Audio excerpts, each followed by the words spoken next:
Ladies and gentlemen, welcome back to the Combank Arena with a fourth quarterfinal of the day, the match between Sweden and Argentina. Sweden, being the probably biggest CSGO nation in the world, has a lot of supporters here. I know that, but we finally found a supporter for Argentina, and not anyone, it's a professional female CSGO player, Zonic. Hello, Zonic. Hello. Hey, how are you doing? I'm doing fine. How are you liking the tournament so far? I mean, have you seen something like this before? Well, to be honest, this is really good for Serbia. And I think we need to keep going. e-frag did a great job. Okay, we have Sweden, Argentina, and you know that Argentina is going to win, right? Yeah. Okay, who can make the difference? Johnny Boy, MBL, Straka, Tommy, Tutehen, who's going to make the difference against Sweden? To be honest, Johnny Boy. Okay, I think the rest of the crowd agrees. One big round of applause. Yeah, and being great guests as Argentina is, we have a special present for the supporters. So we're gonna give you a jersey, Argentinian jersey, with all the players signed on it. So you have here Tommy, Tutehen, Straka, MBL, and Johnny Boy. And that's for you, Zonic. Thank you very much for supporting the Argentinian national team. Let's see, is someone else supporting Argentina maybe? I don't know. Oh, there you go. Suddenly the whole arena supports Argentina. Raise your hand if you support Argentina. Maybe you'll be the lucky one who will receive the jersey. One there. You can walk around a little bit, so mix it up a notch. Let's see who's gonna be the lucky man or the lucky girl. Oh, smooth, smooth. Well, ladies and gentlemen, we're about to start with the last quarter final of the day. Sweden versus Argentina, going straight to the analyst desk with Tom and the fellas. Let's go. Georgia, thank you very much. I think it's going to get dangerous over there. People are going for those jerseys. Hopefully, we'll have some more for you before we finish the day. But this is it, the last one from day 3. 16. And can I just say thank you so much to Belgrade Serbia for putting an amazing show. Round of applause, everybody. Yes! Thank you to everyone coming down. Last match of the day, Sweden taking on Argentina. We're going to get these guys' opinions in a matter of moments, but as always, I want to hear from you. Because you probably know better than these, probably. You get involved, really simple, you know how. Hashtag TWC 2016 is the best way to get involved. 10 minutes away until the last game of the day, Sweden-Argentina. Boys, last one, what are we thinking? Oh, it's going to be hard, but it's going to be very, very exciting for Argentina to see if they can do something here, because they have a lot of support, they have some very, very potentially huge players in the future, but they're up against the Swedish team that's really strong. Yeah, I didn't actually expect them to perform that well as they did in the group stage, because as we all know, they didn't brought their best players, and when they went that 5-2 in the group stage, I was like, they are doing really good.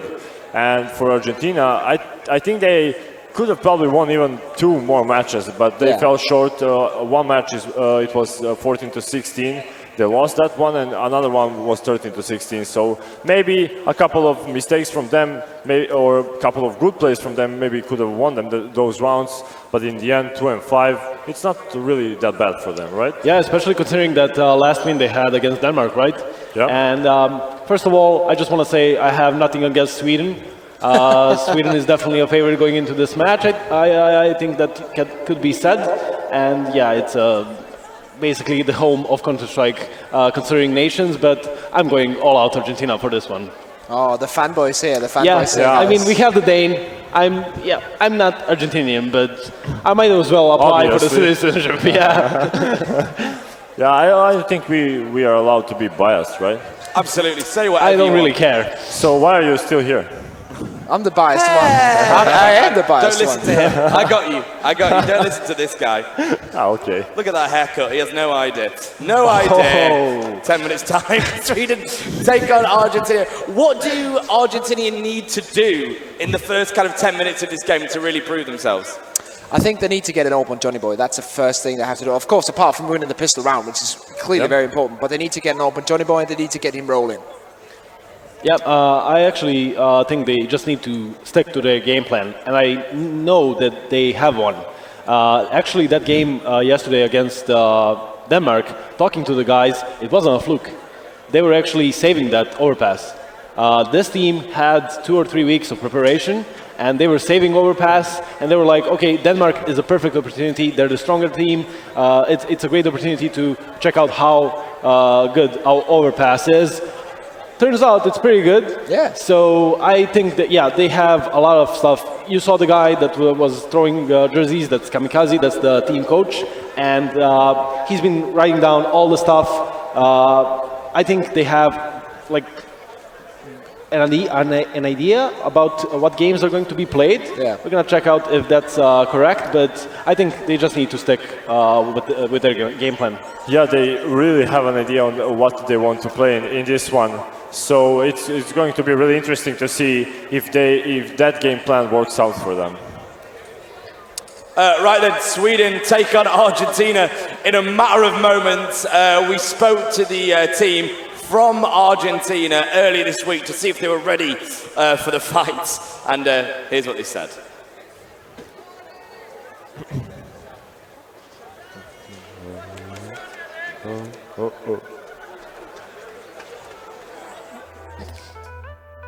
Peru, we thought we could win easily, and it won that way.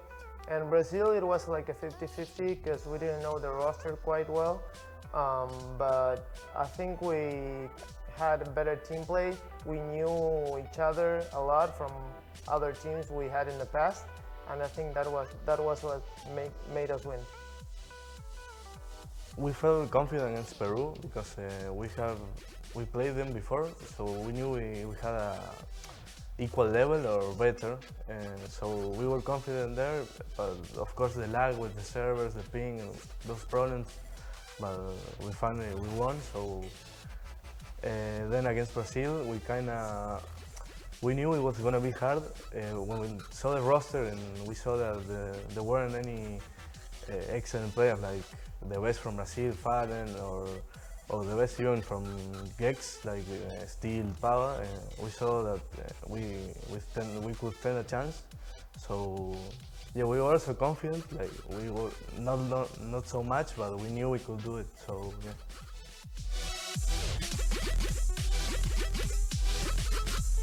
Well, we had 2 players from one team, 2 from another, and Johnny Boy didn't have a team.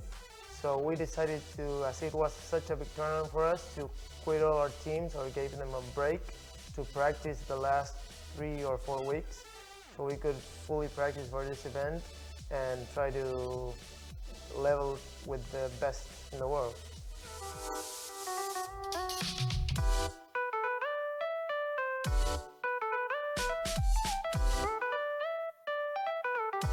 We kind of don't know because of course, we haven't played before, like with teams like this, like players like Canada, for example, or Sweden, France, Denmark. We haven't had that experience against those kind of players, so we don't know how our level stands against their level. But we're gonna see. I think the group stage, the format is gonna help us see how we're gonna perform, and maybe if we win, we are going to be more confident in the quarterfinals. Well, I mean, of course, they should be better than us, and we are coming as an underdog, but we don't know it until we play against them, because we never did. We just played against South American teams, so we just don't know. We have a lot of confidence in us, and until we don't play against them, we won't know.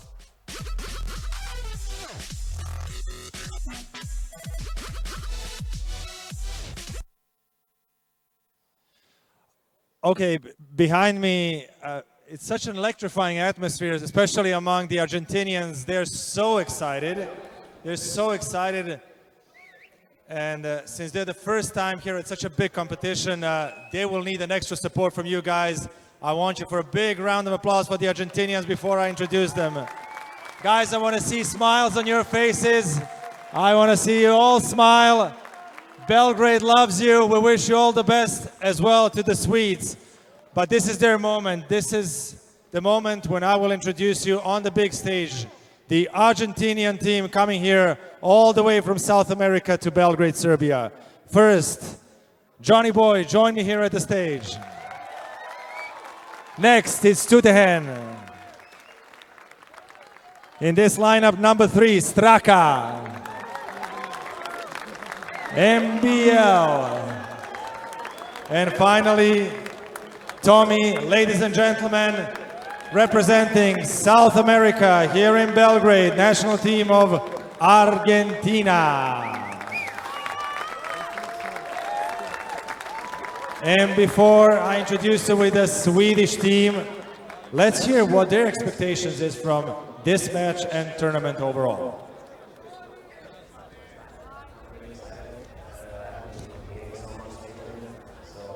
Really motivated, and I just want to start playing right now. We might not be the best team on the paper, but I think we have a lot to show. Of course, I mean, you want to do good for your country, of course, and a gold is what everyone wants to take home when you take the flight home back on Tuesday. So, yeah, I don't want to let the Swedish guys down. We really want to play, so yeah, we'll do our best to represent as good as we can. Denmark and Turkey, I guess. I think Denmark, Turkey, Canada. I think they have pretty good teams. I know our biggest threat is Denmark, for sure. They're very good players there, and also Turkey. I know 3 players from Space Soldiers, so Space Soldiers are a pretty good team. So we haven't played that much before this event, so we tried to practice as much as we could. We're trying to figure it out. I think we have some setups that we are really happy to play with. So yes, I think, of course. I have no idea. Like, I've never watched them play actually, not with this lineup at least. So I will never like underestimate our opponent here.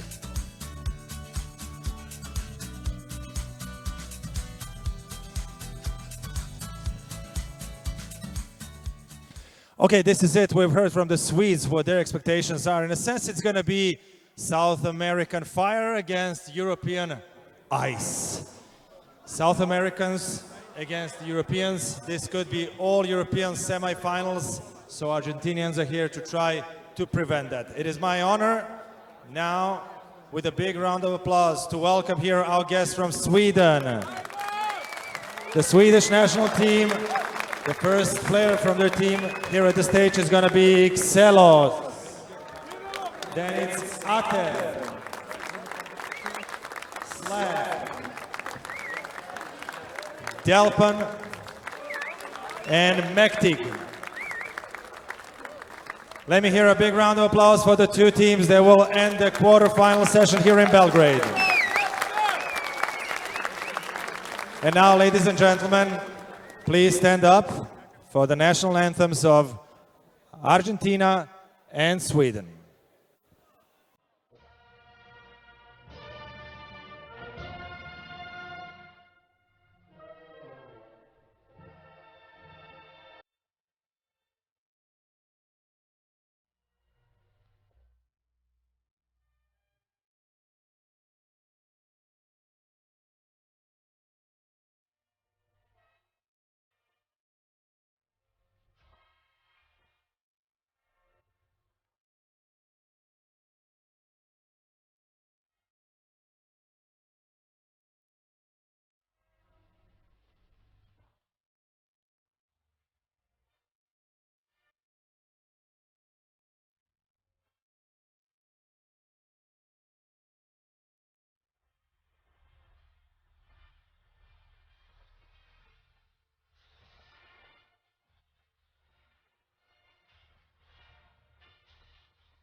And now the national anthem of Sweden.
Ladies and gentlemen, Argentina against Sweden, last quarterfinals here in Belgrade Combank Arena. Guys, shake your hands and then get to your positions. Good luck. Enjoy the game, enjoy the rest of the evening, enjoy this wonderful guys and what they can show us. Back to the analyst desks. And of course, guys, enjoy the game. Amazing stuff. Sweden taking on Argentina in a matter of moments. They go right behind me, getting set up as we speak. The last one, the last match of day 3 here live from the Combank Arena in the beautiful Belgrade in Serbia. Round of applause, everybody. What a great show it's been so far. Battling out for the prize of $100,000 US, as you well know now. But we need to have a little chat while those boys set up behind us. The Sweden team, what can we expect from those boys? We'll bring up the players on the screen right now for us to look at. Yeah, like this is a really, really solid team for the Swedes. It's of course not the first team that they played within the qualifier because we don't have the stars like Get-Right, like Forrest, like Pronax, like even a couple of the Godsend guys like TWC. But these are not bad players at all. These are the tier 2, tier 3 Swedes that are trying to break through, and they're really talented. And I think pretty much everyone on that team has great firepower. Yeah, definitely. And the interesting thing is only Mektig is the one with a team. None of these players have a team, so maybe they can get experience from this. Maybe someone picks them up after they see what kind of performance they put yesterday or the day before that. So hold on, these guys who are second in the seeding here, the majority of them aren't signed to a team. That's incredible, right? That's true, but from what I've heard, they also had a lot of preparation. Although it was online, they played together before getting to Belgrade, so they definitely have some chemistry behind them, you know. And I think after day 1 and 2, they are the ones that surprised us the most, right? Yep. Like Rish said, they're not the best ones coming from Sweden, but they definitely prove they have something to prove, you know. I think we were really surprised with how well Slap can play with pistols, and in general, just how really well skilled they are. I'm not sure who said it, but even if that's one of their players, but the Swedish scene, the Swedish CS scene is so deep. Yes. Like you can go to tier 3 and you can find a really, really solid players. Yeah, you can go to a street as well, really find exactly. players from Sweden. So I guess that's exciting for the guys watching at home that, you know, half of these players aren't even signed to teams. It's just out of pure dedication that they put into playing together over the last few weeks. So, you know, if you're watching this at home, you put enough hard work, you could be here next year, which is super exciting. Any players on the Swedish side were really going to stand out? I think one player who could make the difference, to be honest, is Delpan. If he brings the A game that we know he can bring, he could change this game. And if he doesn't, that could change the game as well, because a Delpan not performing, it means a Sweden team that's not 100%. yeah, and I think he was really emotional in that interview because you know he was 1.6 legend, and now he's really struggling in a professional scene and yet to find his team to play in. And he's 27 years old, so.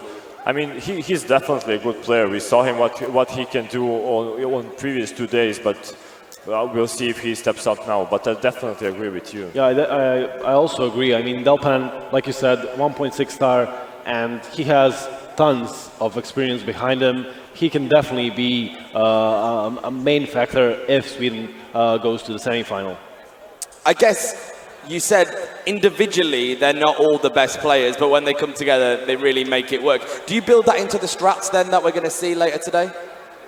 I wouldn't even say that they're not the best. I mean, yeah, comparing them to some of the players from Sweden, like you said, Get-Right, JW, and players like that, but honestly, individually, they're just fine, I would say. Yeah, they're one of the strongest teams individually in this tournament, to be honest. Aim-wise, they're so incredibly talented, and then they have the experience from Delpan. And yeah, this is going to be a great cocktail. Yeah, I think they went 3-0 on the first day, right? Yes. So that was an incredible performance by them. Amazing. And if there's one player to watch from the Swedish side? Yeah, definitely Delpan. He's going to make it. Like, if he makes or breaks that team, to be honest. Amazing. I agree. We all agreed? Yeah. Yes. Great. Sweden taking on Argentina very, very shortly. We're going to be bringing you here live from Belgrade in Serbia. Do not go anywhere very, very shortly. But we need to look at the Argentinian side now, I suppose. We'll bring up them onto the screen for you to look at home. Talk me through it, boys. Oh wow, Johnny Boy. For those of you that did not see it here live in the stadium, Johnny Boy was crying his eyes out on that ceremony. Yep. And he is the player that I think is bringing the most heart into this. I have such deep respect for him, and I hope that he can bring his A game to this match as well. Yeah, I think they like when they came here, they came here to play with a lot of passion. So when they started playing, you can see a lot of passion in their play. Like they wanted to come back every single map. They didn't give up, but unfortunately they were up against, let's say, better teams. Now in BO3, they definitely have a shot of taking this one. Yeah, and one thing to notice is this team, this lineup of Argentina, actually won the national competition to be the squad of Argentina and went through all the matches of the qualifier. Unlike Sweden, with their players didn't play a single one. So they already have tons of experience, like together as a team behind them, and that could be a crucial factor. Like I said, they had preparation even after winning the qualifier. So yeah, there are some things going good for Argentina going into this one. And in terms of player to watch, who should be people keeping their eye on? I think Johnny Boy as well. Yeah. Like I mentioned him before, he's one of the big personalities on the team, but he's also one of the biggest stars. Like his orb is on. I'm probably going to get some bash for saying this, but I'm going to say his orb is on European level. Like he could legit almost game there and be amongst these good orbers in Europe.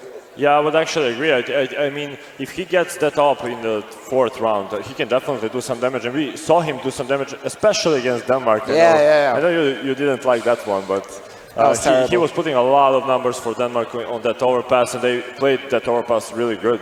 So if he gets that up, he starts fragging for them. And we also, like, you know, Tommy, throughout the qualifiers, he was a beast, like basically carrying them throughout the qualifiers with addition of Johnny Boy and MBL. I just want to say, I mean, yeah, like you said, he could buy that AWP even in the 4th round, but the thing is, he's that dedicated opper. We saw him going for a P250 just to get an op. Yes. He's going to get that op even if he doesn't have enough money to go for Kevlar. So he is the one to watch. I think MBL actually, we didn't talk about him too much. I think he has even more to show. Amazing. We are set for an absolute barnstormer, as I like to call it, finishing off day 3. But as is always important, which maps they are and aren't going to veto. We'll bring them up on the screen right now for you to take a look at. What does Sweden want, or what does Sweden not want? So, like I said, they have a game plan, talking about Argentina, and their coach actually, we don't know who's banning first yet. There could be 2 scenarios, either Sweden banning first or Argentina banning first. He wrote the whole veto process for me in advance, the both scenarios. So we're going to check that out, how it goes, and if it goes according to plan. According to Argentina, for Sweden, we'll see. Their Mirage proved quite good, beating Denmark on it 16-14. Yeah, but they usually banned Overpass, right? I think that their ban always was, like, first ban always was Overpass or Cobble. They were switching those up, so it will be interesting to see what map Sweden bans here. I'm thinking Overpass, to be honest, because especially after that win Argentina had last night. Yeah. Just 2 falling first, is that an interesting choice or is that fairly obvious? That's written down. Yeah. I mean, he not only wrote down the bans Argentina is going to have, he kind of predicted the bans. He kind of predicted the bans of Sweden. So if he's correct, Sweden is banning Overpass, like we said. Yeah, it's going to be definitely interesting to see how this one turns out. Still waiting on that Overpass or Cobblestone or anything else ban we could have coming out now. Oh, it's going to be a nuke. That's interesting. This leaves Overpass open for Argentina for their first pick. Leaves another map open, right? I mean, they wanted to play Overpass, as you said, but that was like their... here we go. Yeah, there it is. There we go. So... Again, Overpass. I mean, they played great Counter-Strike on that Overpass yesterday, so this is really good pick for them. Yeah, this is the one thing they didn't expect. They didn't expect Sweden to leave Overpass. They kind of expected it to be a respect ban, considering the match yesterday against Denmark. Sweden deciding to leave it in, it changes the plan Argentina had. They go for Overpass right away, and like I said, Sweden is going to go for that Mirage. So from when this tournament started to this point, will their map choices have changed? Will it have adjusted over the last 3 days, or has this been, fairly obvious from when the plane landed? I think, to be honest, the way that Sweden has gone through this, or are going through this map veto, has changed a lot, because at start, they looked at Argentina thinking that's just another team to beat, but now they have to really respect them after how they played in that qualifier, and I think that's pretty telling here. We see the train ban coming in, of course. Sweden have some strong players on that AWP. You have a guy like Delpan. If he's on fire, train is really strong for him, and Cobblestone coming out for Sweden, which means we'll end up on cash for the third possible map. Yeah, and you asked Tom why is that ban from Argentina Dust 2? They lost against Sweden on that Dust 2 in the previous 2 days, 16-4. So they definitely don't want to play that one. And leaving cash as a decider, if Argentina take their pick and or both nations take their respective picks, I think Argentina has a really good chance at cash. Yeah, and actually getting both cash and Mirage and in the pool. Those are the 2 of the 3 maps they wanted. And getting even Overpass before Cobblestone. Cobblestone was, they figured that it's going to be their pick since Sweden is probably going to ban Overpass. No, it's the other way around, and they go for Overpass. So, I mean, just looking at what they expected and what they got, it seemed that it's even better for Argentina, honestly. Yeah. Yeah, to be honest, like this is a best of 3 that Argentina actually could win with this map veto, and that's saying a lot comparing like Argentina to Sweden. If you asked me a week before, I would say, yeah, that's Sweden, no-brainer to the 0. But right now, I think this could actually be a game that goes down to like 30 rounds in all 3 maps. Yeah, let's just not forget they need to perform in order to win that Overpass, because on that Overpass, Straka performed really well, and we were talking about him being a really good support player. He had like we were talking about yesterday, I think he had like 24 assists. Yes. 5th game of Argentina in the studio, so that's a really amazing performance by him. And if he keeps on performing like that, I think he's a really consistent player for Argentina. Johnny Boy is that flashy player that can go huge with AWP, and Tommy as well. Tommy always, like, he's young, 17 years old. Like, he can put up big numbers for Argentinian team. I just wanted to say, yeah, I feel like we're all Argentina here, but like back to reality, I think Sweden is a favorite going into this one. They are 5-2 after the first 2 days, losing only to Canada and Turkey. 2 pretty strong teams. Turkey is still unbeaten. Yeah, Canada is maybe out, but I would say they're a strong team nonetheless. Yep. So I think we need to remember that Sweden is the favorite going into this one, but the map pool is maybe favoring Argentina and all that. I still think Sweden should be a favorite, right? Yeah, I'm thinking that as well, to be honest. But I'm taking it in comparison to before the tournament, where probably a lot of viewers, apart from, of course, the Argentinian fans, were thinking this would be easy peasy for Sweden. Argentina taking a map is still an upset, but I think it legit could happen. Yeah, and especially their storyline. I mean, it's not like you can't cheer for them. Coming from that South American qualifier, that Johnny video where he's crying about qualifying and he wanted to come to Europe for so long. He's on stage now and he was crying on their national anthem, so that's really huge. I was speaking to the boys from Argentina backstage before, and they didn't actually know they were going to get to stand on stage and have the national anthem played. And they said they may cry. They were like, this is how much it means to these teams. And we've said this all the way throughout this competition. It's so much more than the money. Obviously, when you have your team matches, the money probably the main driver. But this, it's all about the home spirit. So come on, give him a round of applause. Keep going as they set up. Show how much it means to you as well. And that is why this tournament is different to all the others. Yeah, we saw, I mean, professional players crying before, like Fur, after winning the major and all that, but they haven't won anything yet.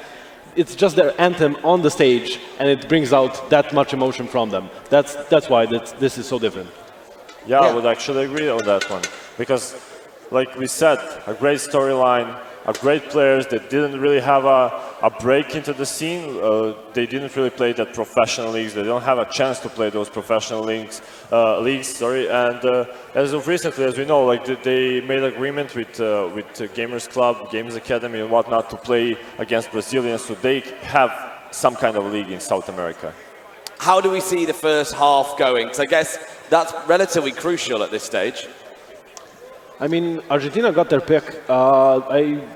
They weren't expecting Overpass to be left in, so for the whole day we had 2-0s all the way. I think this is the one that could actually go in all 3 maps. Yeah, I think so as well. We had 2-0s all over, but we're starting out on Overpass, and that is the map for Argentina. That's so very important in best of 3, because this is way different than just a best of 1, where you can surprise on one map. In a best of 3, you have to keep momentum throughout the entire game. And if you start out by winning that first map, your first choice, you just roll it, and the confidence is there. And the confidence is going to be key for Argentina, because they are going to be the underdog. And with confidence, I think they can do the surprise. Yeah, and it will be really interesting to see what kind of Sweden shows up here in this matchup. Maybe because they left, let's not forget that, they left Overpass in the pool, so maybe they have something prepared for Overpass as well, right? And if they have something, I hope Argentinian squad has maybe something in their sleeves. If it goes down to the third match, which will be the first time in this tournament that that's happened this year, who do we think is going to take the lead? Who do we think's got the edge for that? I'm just honestly afraid that much emotion might hurt them. So I think that, like Risk kind of said, I think they need to take Overpass. I don't see them making a comeback, honestly. So I think Overpass will be crucial for them. And honestly, Mirage is not that bad of a map for them. No. We saw them playing France yesterday, and yeah, they lost it at the end, but their CD side looked pretty solid. They won 12 rounds on the CD side. Yeah, it was 16-14 at the end, so the T side wasn't really functioning, but their CD side on Mirage is quite solid. So if they can have a good start with Overpass, winning that map, going into Mirage, possibly starting on the CD side, I mean, anything can happen. Yeah, they actually lost to Peru in South American qualifiers on Mirage. So their Mirage there wasn't really good. I think I talked with you about their Mirage. So they, as we know, they had boot camp for about a month, so definitely worked on their mistakes there. And it's going to be really interesting, actually. I'm really hyped for this match. We're going to bring you Sweden taking on Argentina just as soon as we can. As soon as we can, we'll bring it to you. I know loads of people really, really excited about watching the last match from day 3. But it's been, do you know what, it's been a really good day today here. And we'll have a look at the bracket right now to see how things are looking as we go into day 4, as we get ready for that grand final, 24 hours away from right now. Are we excited to see this lineup, boys? This is the perfect lineup, to be honest. Like, Turkey against France is going to be such a sick game. That could be the final. Denmark against Sweden or Argentina, that could be the final as well. And then we have even more after that. So it's going to just be a perfect AFC, as in my opinion. Yeah, finals before the final, right? So you're definitely hyped for Denmark moving forward. We all know that. But as you said, Turkey against France is going to be a really interesting match because France showed as a different team today on the stage. Keo was like performing out of his mind, Nolnik was stepping up, and other guys followed their leads. Yeah, I think that first semi-final could be a potential thriller. Major wanted to play against France. He's going to get a chance. And honestly, France from the day 1 when they played Turkey and France we saw today, that those are some, two different teams. I think they have plenty of more to show in the semi-final. Yeah, and I remember us talking about like France, I think at the end of day 1, and we were like, oh yeah, France, they're playing terribly, but wouldn't it be a good underdog story if they just came back? So yeah, pretty excited to see how it's going to happen. Right then, Sweden take on Argentina. Inia, Argentina. Any moment now, the last match from day 3. Only one thing left to do, which is get these guys' predictions. What we think from Argentina, Inia. I think it's going to be, I'm going to crush the Argentina dreams, and I'm going to say Sweden's going to take it, but I'll give them a map. So I'm saying 2-1 for Sweden. Okay. You want to go first? No. I knew it. I would actually cheer for Argentinian squad. I think they'll take it to 2-1. Oh, wow. And I'm actually going even more Argentina. I'm going to say 2-0. Wow, I hope for that. I hope for that. Win Overpass, start on the CT side of Mirage, and win it. There we go. The last match from day 3 live in Belgrade, Serbia. Sweden take on Argentina. Do you guys want to see this? Yeah, we do. Yeah, we do. Handing over to our commentators, Scrawny and Mega Man. Boys, take it away. The last one for today. Alrighty, guys. Thank you, Tom, for that. And once again, it's Mega Man and Scrawny bringing you the action, and I'm super excited for this one myself. We got to do the France and Canada match earlier on, and I know that you were rooting for Canada in that. This time around, I mean, the stakes are high. You've got an Argentinian team that's coming in here with pride on the line, and they want to prove themselves, and they've done so thus far, just even making it here in the first place. I can't wait to see these guys play. I think it's really cool also that despite having all of those incredibly close games throughout the course of the first 2 days, those 16-14 losses, the 16-13 loss, at least they were finally able to finish on a 16-14 win. So despite how demoralizing all of those losses could have been, their very last match before coming here to play in the arena, they were victorious. And not only that, but it was one of the other quarterfinalists that have moved on. It was Denmark. Exactly, exactly. And it was on the first map that we're going to see on Overpass, too. And you and I were kind of discussing the vetoes and everything like that. I know that Switch had the chart listed down there of all the maps that the Argentinian coach thought that they were actually going to pick and ban. Yeah. And I kind of called some of those because I know that they played very strong on Overpass when they played against Denmark. That's something that we really hadn't seen Sweden play yet. Yeah. And with Sweden leaving that in after the first round of bans, going for a nuke ban as opposed to an Overpass ban, I called that was going to be the first pick. I knew that they were confident on that they had been preparing for that. And they're going to be fierce on that map. I mean, Straka was a beast yesterday on that map.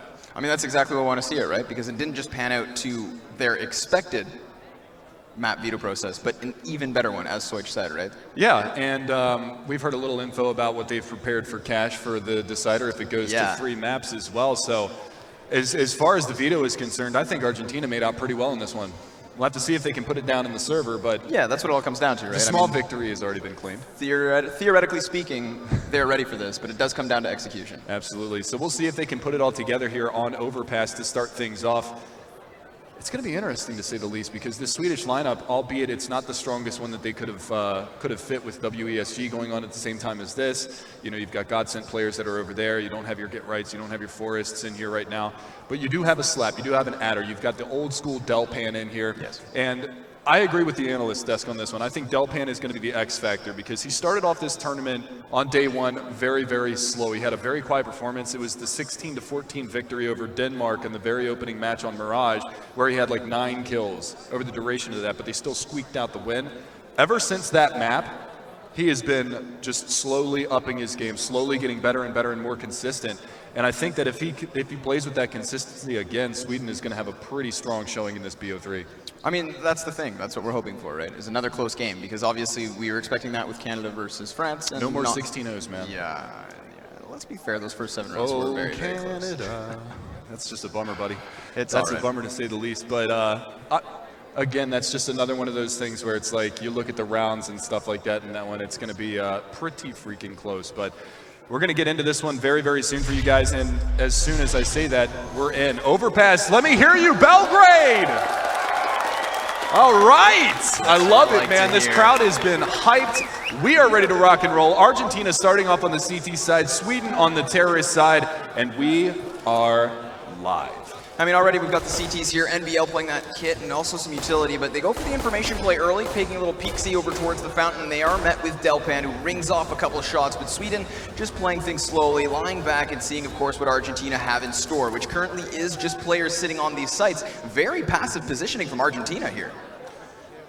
Yeah, and they actually are playing 2 players up in heaven on the B-bomb site, so they're going to be looking for that retake over in that area, utilizing the long range of those USPs to try to pop some heads as they push in towards that site, but right now they're not going to get obliged from this. They're actually pushing around from underground, and we kind of emphasized Slap being a pistol god, you know, taken after his big brother Dennis, you know, as one of the best pistol players in the world, and Slap has been proving himself time and time again to be a very prolific pistol player, and we'll see if he can lock it down again because it's Tommy, it's NBL, and it's also Straka that are holding down for this B push, and They're going to get obliged here. I mean, at this very moment, it almost seems like Argentina are playing this retake over here towards B, so they've got the utility for it. They still do have that diffuse kit, and Sweden not having a utility just have to come out raw. It's going to be a couple shots here as damage is dealt. Straka low, but not nade. Doesn't really hit Maytag for all too much. 17 points of damage. No frag as of yet, but the bomb already down. So it's a 5 versus 5 retake. Double smoke and a flashes. Straka finds the first. That's a casualty for the side of Sweden. But now, Sweden looking to find some more as Adder takes a frag and Slap does the same. Tommy with a return frag into the 3 versus 3, but the health on the side of Argentina is dwindling. And Tommy with Johnny find 2 more. Sweden does the same. And in a mere matter of seconds, it's Sweden with a pistol.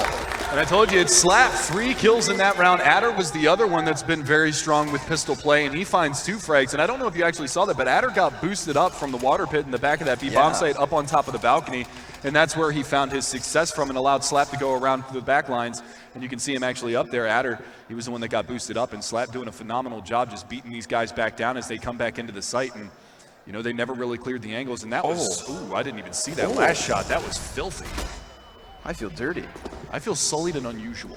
Double scout here on the side of Argentina with some ZZs to also curb it out. They've got a single smoke grenade as well, but Sweden obviously with the advantage. And they only go for 1 SMG here, so a lot of respect being given to Argentina. Utility as well for the set plays, but slowly taking things over here towards the A long. Johnny Boy, the man himself, lying in wait. Yeah, and I mean, this is a respect buy from Sweden, and rightfully so. 2 scouts, 3 CZs on the board. I mean, they've even got this smoke on Tommy just to try and cordon off an area as they decide to start hitting in here. But these 2 scouts are gonna rain down some damage from above, and you can see Johnny getting himself into a forward position, trying to jump over the top of the smoke, and unfortunately, Delpan, he's going to be able to find that opening frag, and unfortunately, Johnny goes down, so they lose some firepower over towards that A bomb site, but it's Tutanen who's going to be able to find the return frag, immediately traded out by Maytag. Now they're going to start pressing on towards the bomb site. They do have Maytag down at 10 HP, so that's going to be difficult, but Adder's going to be able to clean out Straka in the bank position, and now they're going to press on forward. And NBL, though, with a return frag, it's a 3-on-2. Yeah, I mean, they also retrieved that UMP, so NBL looking to take a bit of firepower. Tommy still with that smoke grenade, can try and isolate these positions if need be, and Tommy with the CZ now takes it back to the equalized 2v2. Adder rounding the corner, shoots at the first, but the second grabs him. Tommy with the frag. It's now just Delpan standing, and he's got, of course, the eyes on the bomb, but now NBL within the smoke and the diffuse kit. It's Argentina with the upset. They are here to play. Absolutely, and it's the CZs that do the job, not a scout frag to be had. It's the AK that was salvaged by Tommy, and he comes up big. And if he's going to start playing this well this early on in this matchup, it's going to be scary for Sweden, because statistically he was the big performer for these guys in the online qualifiers going into here, and this kid can play. I mean, 17 years old, and he's doing it on the stage for national pride. I love seeing that.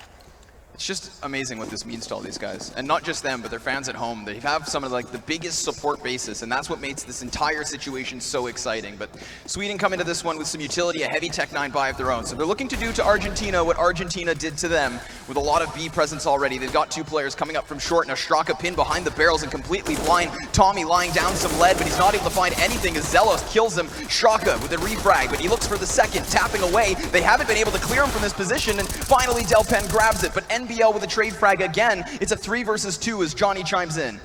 Yeah, they know the one's over there at Graffiti, and they finally do clear that player out. There's only 2 players left alive, but the bomb plan has gone out. The FAMAS play from Johnny Boy is going to be able to find that player. And Zelos, who was the one that was over by Graffiti, just lying in wait here, seeing if he can pounce at any given time. They are going to tap the bomb. They line up, though. He's going to be able to spray down 2, and it's all going to be down to Tutanen in a blink of an eye with only 22 HP left on Zelos. Is he going to push for this? No, the defuse comes out, and Argentina steal it away. But a very costly round at that. 4 players down, and ooh, Tutanen still standing. What if he hit that spam at the end? I would have just left. Injury. You would have left, just gone. You would have heard a big boom, the microphone would have hit the floor, and you were out of here. Yeah, I mean, there was a very nice trade fighting going on here by Sweden, and Argentina doing the exact same, right? This is kind of the situation we've seen in a lot of these rounds now, is that both teams have that trade frag capability, but I'm surprised in that situation the bomb isn't pushed and the defuse comes through. Argentina with the conversion and M4s yet again across the board, but met by resistance. Sweden with AKs of their own, a Galil to boot, and a Tech 9 bringing up the rear. It's a utility buy once more, and again, both these buys are incredibly close. It's not as though one one team has some kind of an incredible, insurmountable advantage. Yeah, neither one of these two teams want to give up any of the advantage early on in this round, in this matchup at all. I mean, you saw Argentina steal away that second round.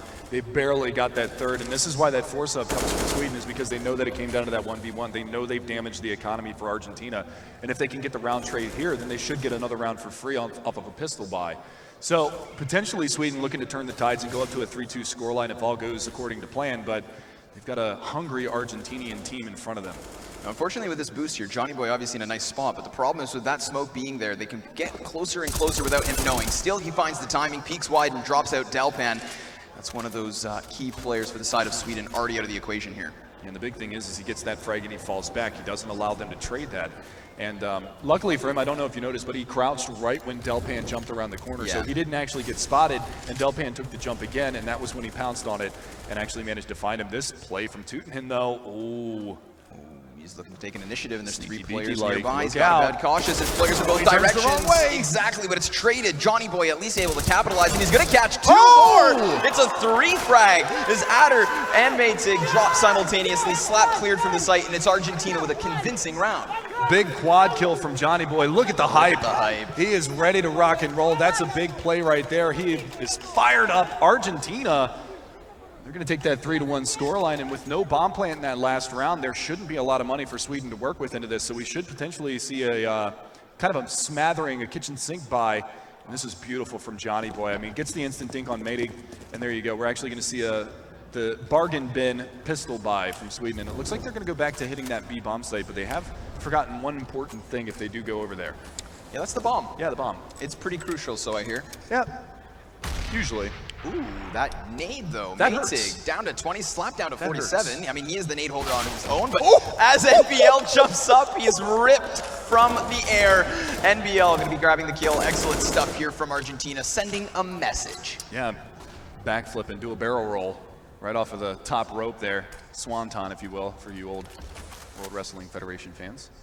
But we will see the jump up again. I mean, Delpan, he's on the nice, oh, all right, NBL, okay. So he's gonna hit the spam kill. He hits the instant headshot.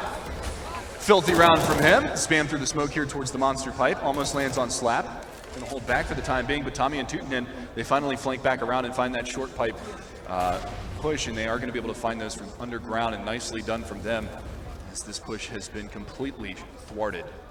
One player alive in that slap. And now he's gone. Exactly, everybody just lying in wait at that point. Argentina playing a very passive round, very disciplined round, and not giving anything to Sweden. Here's that kill as the player jumps up, down he drops, and do we get, yeah, this is the one. Let's appreciate this. Beautiful. Nails the timing, gets the frag, and barely even sees two of the players. So nicely done from the Argentinian side. They're going to find that 4-1 scoreline. And if they can continue on this route, then they're going to have a stellar CT side half. We talked about their CT side half on Mirage. They have been very strong on the CT side of pretty much every map. I remember when they played Tunisia 2 days ago, and they played them on Dust 2. They actually 15-0'd them on the CT side of Dust 2. Yeah. Which is no easy feat regardless of the situation, but you know at what, least though? Sweden, they start off. Slap shows he's not the only, he's not Chop. Yeah.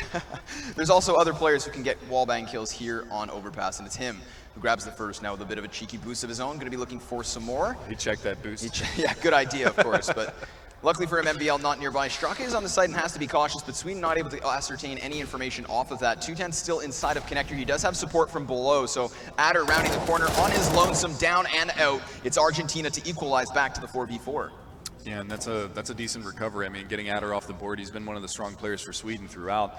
Delpan does have the AWP this time. This is the first off that we've seen on the board for either side. And we'll see if he can light anybody up with it, because like I said, he has started to get his feet underneath of him. You know, it's been a little while since he's dipped his toes into the CSGO scene, but we'll see what can happen. And look at this, the push comes out from Underpass. A flashbang, actually a rogue flash, but that's all right because it pulls the attention. Straka's gonna be able to get the trade, but continuing to go back and forth, and it's gonna be Maytig that's finally able to drop Straka.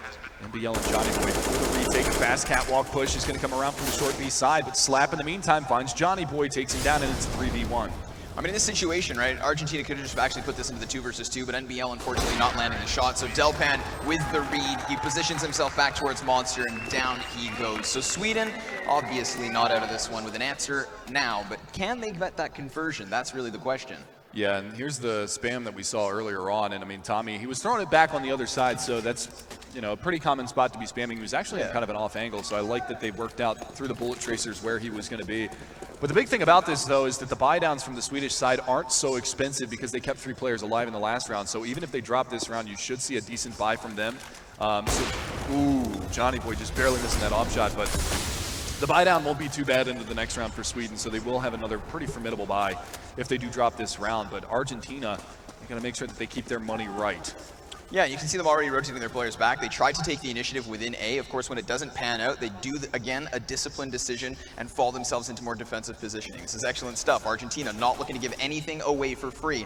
We've said, of course, how well they've been able to trade these frags, and you can't do that when you have this kind of, you know, broken unit so far away. So instead, they're going to be relying on their teamwork, which, as we mentioned, has been so successful, especially here on the CT side. Now, Tutahin over here towards A is playing a position where he was very successful against Denmark. It's on the reverse side of the flower pot at long A, and this is a very strong spot. It usually gets checked, but sometimes when you've got a secondary player like your Opper and Johnny Boy kind of picking down in that avenue to distract them, they aren't always going to be so prone to peek that angle. So we'll see what does end up happening here, because he is holding stalwart in that area. Hasn't fallen back yet, but the rotation, I mean, the bomb is still down outside of the subway side. They're going to start to push on in. Nice return Molotov there. He's going to hold Slap back for a little while longer. He's been lurking over towards B for a while. They haven't actually spotted anything out just yet. No frags on the board as of right now, and it's 25 seconds left in the round. It's time to go. That flashbang is going to be on point. Slap is going to chase for this one. And that last second flash is perfect, but look at Tommy. Oh boy, he's going to come right around from the back lines, but he does immediately fall. But NBL and Johnny Boy are going to trade it right back. Down to 13 seconds. No bomb plan. Well, if you need 2 players up and alive, it's these 2 for Argentina. Now the bomb plant connects. Zelos still pinned down onto the site. Delpan with positioning with inside of short, but Johnny Boy trying to find this angle. Now there's no utility for the side of Argentina, but they do have the defuse kit, so they can play this slow and try to grab the frags first and foremost. Delpan getting cheeky, going to go for the peak here. Zelos starting to take damage, and Johnny through the boxes, able to grab the frag. Delpan with a missed opportunity as the Argentinians push the site. It's 1 more frag for Sweden, and now it's up to Johnny. We hyped him so. He goes for the weak peak. Delpan comes wide, and Delpan finds the frag. It's Sweden with another, and 4-2 is the score. Experience. Exactly. That was experience right there, ladies and gentlemen. That is a man who has been in that situation multiple times in the past throughout his 1.6 career, albeit not on a map like Overpass, but in lots of other situations, and he plays that great. He baits him out off of the bomb defuse with a couple of rogue shots, finally gets him to face him and takes him down. This was beautifully played from Delpan in this 1 versus 2, so nicely done from him. He missed the first shot, but he was able to connect afterwards. But enough of that, we're back into the action. It's going to be a pistol upgrade buy here from the Argentinian side, and they've got to be careful. There's a boost in playground, which is really nice. That's allowing you to peek down and watch for the party play. Which, of course, is exactly where Argentina currently have presence, right? So they have to be cautious in this situation. But Slap still just dancing around, checking the angle, as there is still presence from Sweden within playground itself. A little volley of nades here will start to push Argentina back. Johnny going to be completely blinded. Of course, we've seen them fall back and use this defensive play. This round, they're kind of sticking a little bit to it. Of course, with these pistols, they need to take an initiative. They need to take Sweden down and be that offensive hit. But Zelos still waiting towards T-spawn. Exactly, they're taking their initiative towards B, which unfortunately is going to lie right into Zelos' hands. He finds 1 frag. Straka looking to disengage, but Zelos doesn't want him to run. And unfortunately, he's not going to get very far in that avenue at all. So it is going to be the 2-man advantage right now for the Swedish side. They're looking to shut this one down and bring it back to a tie ball game here at 4-4. They're going to get an opportunity right now. It's Adder pushing on forward, finds a nice lineup there onto Tutahin. Now he's only got 1 more to beat over in that A bomb site, but they've got to be careful. There's a player coming around from bathrooms. It's Johnny Boy. It's clothesline there coming up from the backside of bathrooms towards that fountain side, and it's all down to NBL. We saw what they did with these CZ75s on that opening round, or second round. Unfortunately, this time around, it doesn't look like he's going to get too far. He gets spotted, and he gets taken down. 3 kills on the round for Adder, and 2 for Zealous, and Sweden are going to tie it up. Yeah, so, I mean, Sweden just playing an excellent anti-eco round there. Yep. Slow play. Exactly. Let him push. Exactly. And I mean, Argentina tried to take the fight because they have to. Their hands are quite tied. Of course, they could have sat on the sites, but that would have just disadvantaged them even further. Johnny, taking the 1 fight, does of course catch Maytig off guard, but then the refrag once more. So Sweden, even when they kind of lose a little bit of footing, immediately respond back. Man, here's the scary thing too, is Sweden's starting to build up their economy. They're in a situation now where it's going to take 2 wins for Argentina to break the bank of Sweden. But Slap again on short B. He's been very effective over here. Now, his scoreline might not reflect that because he doesn't have, I don't believe he's the kill leader for his team. I think that's Adder right now. But Slap has done such a good job haranguing these players over at this B-bomb site that they can't over-rotate or anything like that. The boost on bomb boxes inside of the B-bomb site, though, is going to net them a frag on a Zealous, who was a thorn in their side in the last round. And I'm not exactly sure where NBL took that damage from, as he is playing over towards the back of the B-bomb site, but there's a frag grenade. Yeah.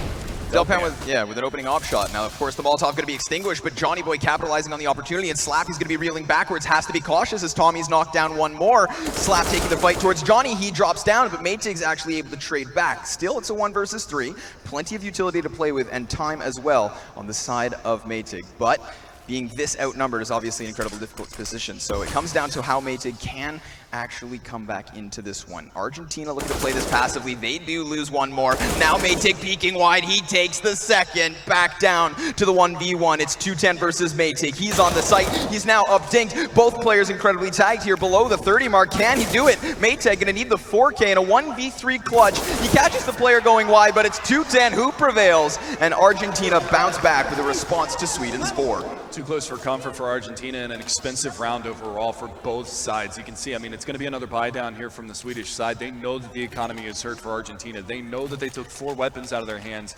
and now this buy is going to be lackluster to say the least for Argentina. And they've got to be in the mindset that they know that Sweden is going to be buying. So they're going to get an ump, they're going to get 2 FAMASs, the salvaged AK and an M4. But look at the utility. 2 players don't have a nade to their name, only a smoke on Tommy. This is going to be very difficult, and not a kit on the board. But Johnny Boy opening up, almost gets away, but Slap is going to be able to chop him down, and that is going to leave it into a 4 versus 4. But look at how low Delpan is. He caught a nade or a spam or something, but he's down to 28. Oh, 210 with another slap, takes one to the teeth, and now he's back and out. Argentina with a man advantage. This is their situation. They fall back into the sites, they have the man advantage. Eventually, Sweden has to play into their hand. So, wait, patiently, played, discipline. We've seen them do it before, now they'll do it again. And that's one of the situations also where having an insurmountable amount of utility isn't going to be necessarily the most important thing. It's when you're taking these early aim duels, you want to get a smoke out, try to one-way it, you want to be able to pop flash around a corner and take a frag. When you're playing deep in the sights, I mean, what Straka has right now could be enough. He's got a smoke, a Molotov, and a flashbang. So if it does come into a post-plant situation, he can try to burn players out from back of bathrooms, he can smoke the bomb for the defuse, or they can just frag him, and Tootenham's going to be able to find that opener. And he's just treading right behind Optimus, looking for this, but the nade dunk comes out. That's going to be another kill on the board for him. 3 on the round. They have no idea that MBL is just lying in wait. Zealous going to be trying to get this bomb down, but it's a fake. Now we're going to see Argentina trying to react. NBL rounding the boxes, but he has to be cautious, as Zealous still does have the chance to plant here. His legs now spotted, and NBL capitalizing, denies the bomb plant, denies that extra little cushion of a purchase. And that was a very nice initiative being taken by Sweden towards the site. They flashbang the player off of the bank, and then the Molotov next to Optimus actually pushes the player out into the aim duel, where of course he prevails. But had Sweden found that frag based off their nade use, that would have been a fantastic opening over here on the site. Spot the tracers, line it up, knock him down. Nicely done from Tooten, and that was a big round from him. 3K on it for him. Gets that dunk nade at the end, a little Steve Kerr action. Yeah. Yeah, I'm old. It's cool. I won't pretend to know who that is. 96 goals, let's go. 6-4 though, Argentina find themselves back with a 2-round lead, but it's gonna be a save from Sweden. And this time they're gonna go around from short B, up through the connector, all the way back around like a speed demon. Look at this, boosted on the other side of the window, so unorthodox, but now they're going to be starting to get pushed. There's players rounding all around them. Slap able to take one, but Johnny Boy trying to prevail here. It's Slap to find a second. So 2 frags going to the favor of Sweden. They've grabbed themselves now 2 primary weapons, and they fall back to look and re-engage. There's still so much time for them to play with, but they have to be cautious, of course, because they had no map control. We now do have a player behind them. Straka looking to come in from behind. Well, I believe Johnny Boy was actually just on a P250, so they only got an M4 out of that, yes, you're right. Which is good, and I don't know where their M4 is now. There it is. Okay. Slap picks it up. It was on Delpan, but he throws it over to Slap, and that's actually beneficial, but this positioning from Straka, oh, baby, there it is. Bomb down. Gonna find it onto Slap, takes him down, out of the picture, in that forward position. He actually pushed all the way through the B-bomb site, but Zelos is trying to flank the flanker who flanked the flank. Of course. Very meta. Smoking Alpha it as well. Yeah. Smoking it out, Delpan going to be trying to cross just as his teammate had, but Straka still over here has to be cautious. The timing and the peaks is just not panning out as of yet, but he goes wide and finds it. Zelos going to be looking to come in for the trade frag. He's the last man standing, and he too takes one to the dome. Nice. With his brain splattered on the back of the wall. It's Argentina with a 3-point lead. I don't know why, but that animation of the players climbing down the ladder still makes me chuckle. It's just so ridiculous because he has both of his hands on the gun and he's just kind of down the ladder, but the coach giving a little bit of a pep talk there, keeping him warm, keeping him loose, keeping him ready to rock and roll. And this is Johnny Boy trying to stand his ground as long as he can. But the trades, I mean, even at the beginning of this round, but it's the play from Straka. He saw that there was a lot of players over by Bathroom, so he takes the initiative to push out through the B pipe, through Monster, and he's going to be able to find that information and the triple on the round. And oh, I thought that was a headshot from Johnny Boy, but teamed up with Tommy over there on short. They're going to be able to find that onto Zelos. So the man advantage already again into the hands of Argentina. It's a good look for them so far into this round. 7-4 is the scoreline as we move into the 12th round of the map. I mean, what's crazy here is it's still a minute and a half on the clock, but Argentina have that man advantage. So Sweden, I mean, they're just looking for a refrag, and Argentina thus far has always kind of disengaged from these situations. So they've very not often given anything up, but this time Slap gonna be going for the boost. He's looking for the head of Straka, but Straka's looking back. And as he crosses wide, it's Straka to get the kill. It is game sense on point here for Argentina to extend it to the two-man advantage while Delpan starts to round the corner. Johnny with another, adding to the collection of Argentina, knocking him down as it's just Adder and Maytig left standing. Yeah, tough spot for Sweden to be in right here with the three-man advantage going the way of Argentina and the firepower being on their side. Well, Johnny Boy, he's staying mobile and he's going to line him up and knock him down. That's only like I think the second time that we've seen an op in the hands of Johnny Boy, maybe the third time throughout this map. And he's 17-9, by the way. I don't know if you knew that or if anybody in the audience realized that, but he's 17-9. So not only is he playing with a boatload of heart and soul, he's also carrying his team's hopes and dreams on his shoulders right now, just being an absolute animal in the server. And again, he was the one that we called out as being the player to watch for the Argentinian side, and he's not disappointing so far. I believe Harold would call that juicy.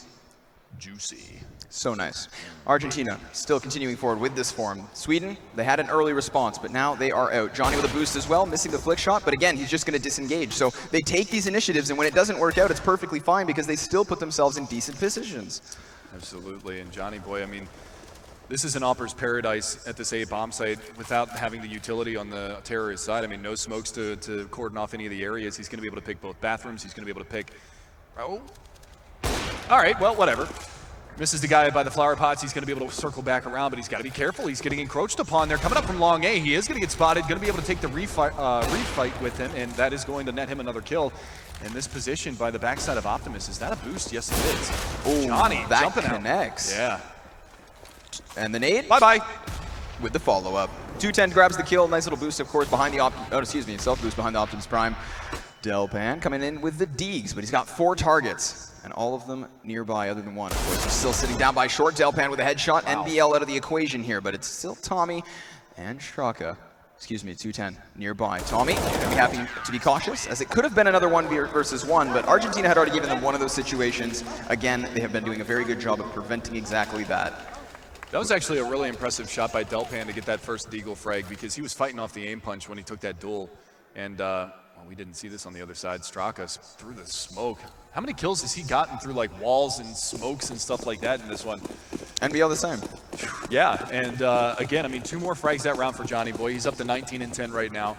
Doing a tremendous job. I mean, anytime that you drop 20 frags in a match on 1/2 is a tremendous performance regardless. But again, he's going to be in that same position. But this time around, look at the play that they're playing this on long A. They've also got Tootenhin pushed up behind Boulder. So if Johnny Boy misses this one, he's going to have a teammate right in tow to be able to pounce on that and try to get that. And look, he's playing counter flash as well. And what a really awesome situation here is this is exactly where Johnny Boy was in the previous round. So of course, if Sweden rounds the corner and sees this, they're going to assume potentially it is the exact same play. But with that little variable, it just makes it so much more deadly. Zealous going to be clearing out connector, but there's no presence here for Argentina. Of course, still they are playing passively on towards the site. 2 players out towards B, and NBL thinking about getting a little bit curious within the bathrooms, but he has to be cautious because unlike long A, there's no one there to trade him.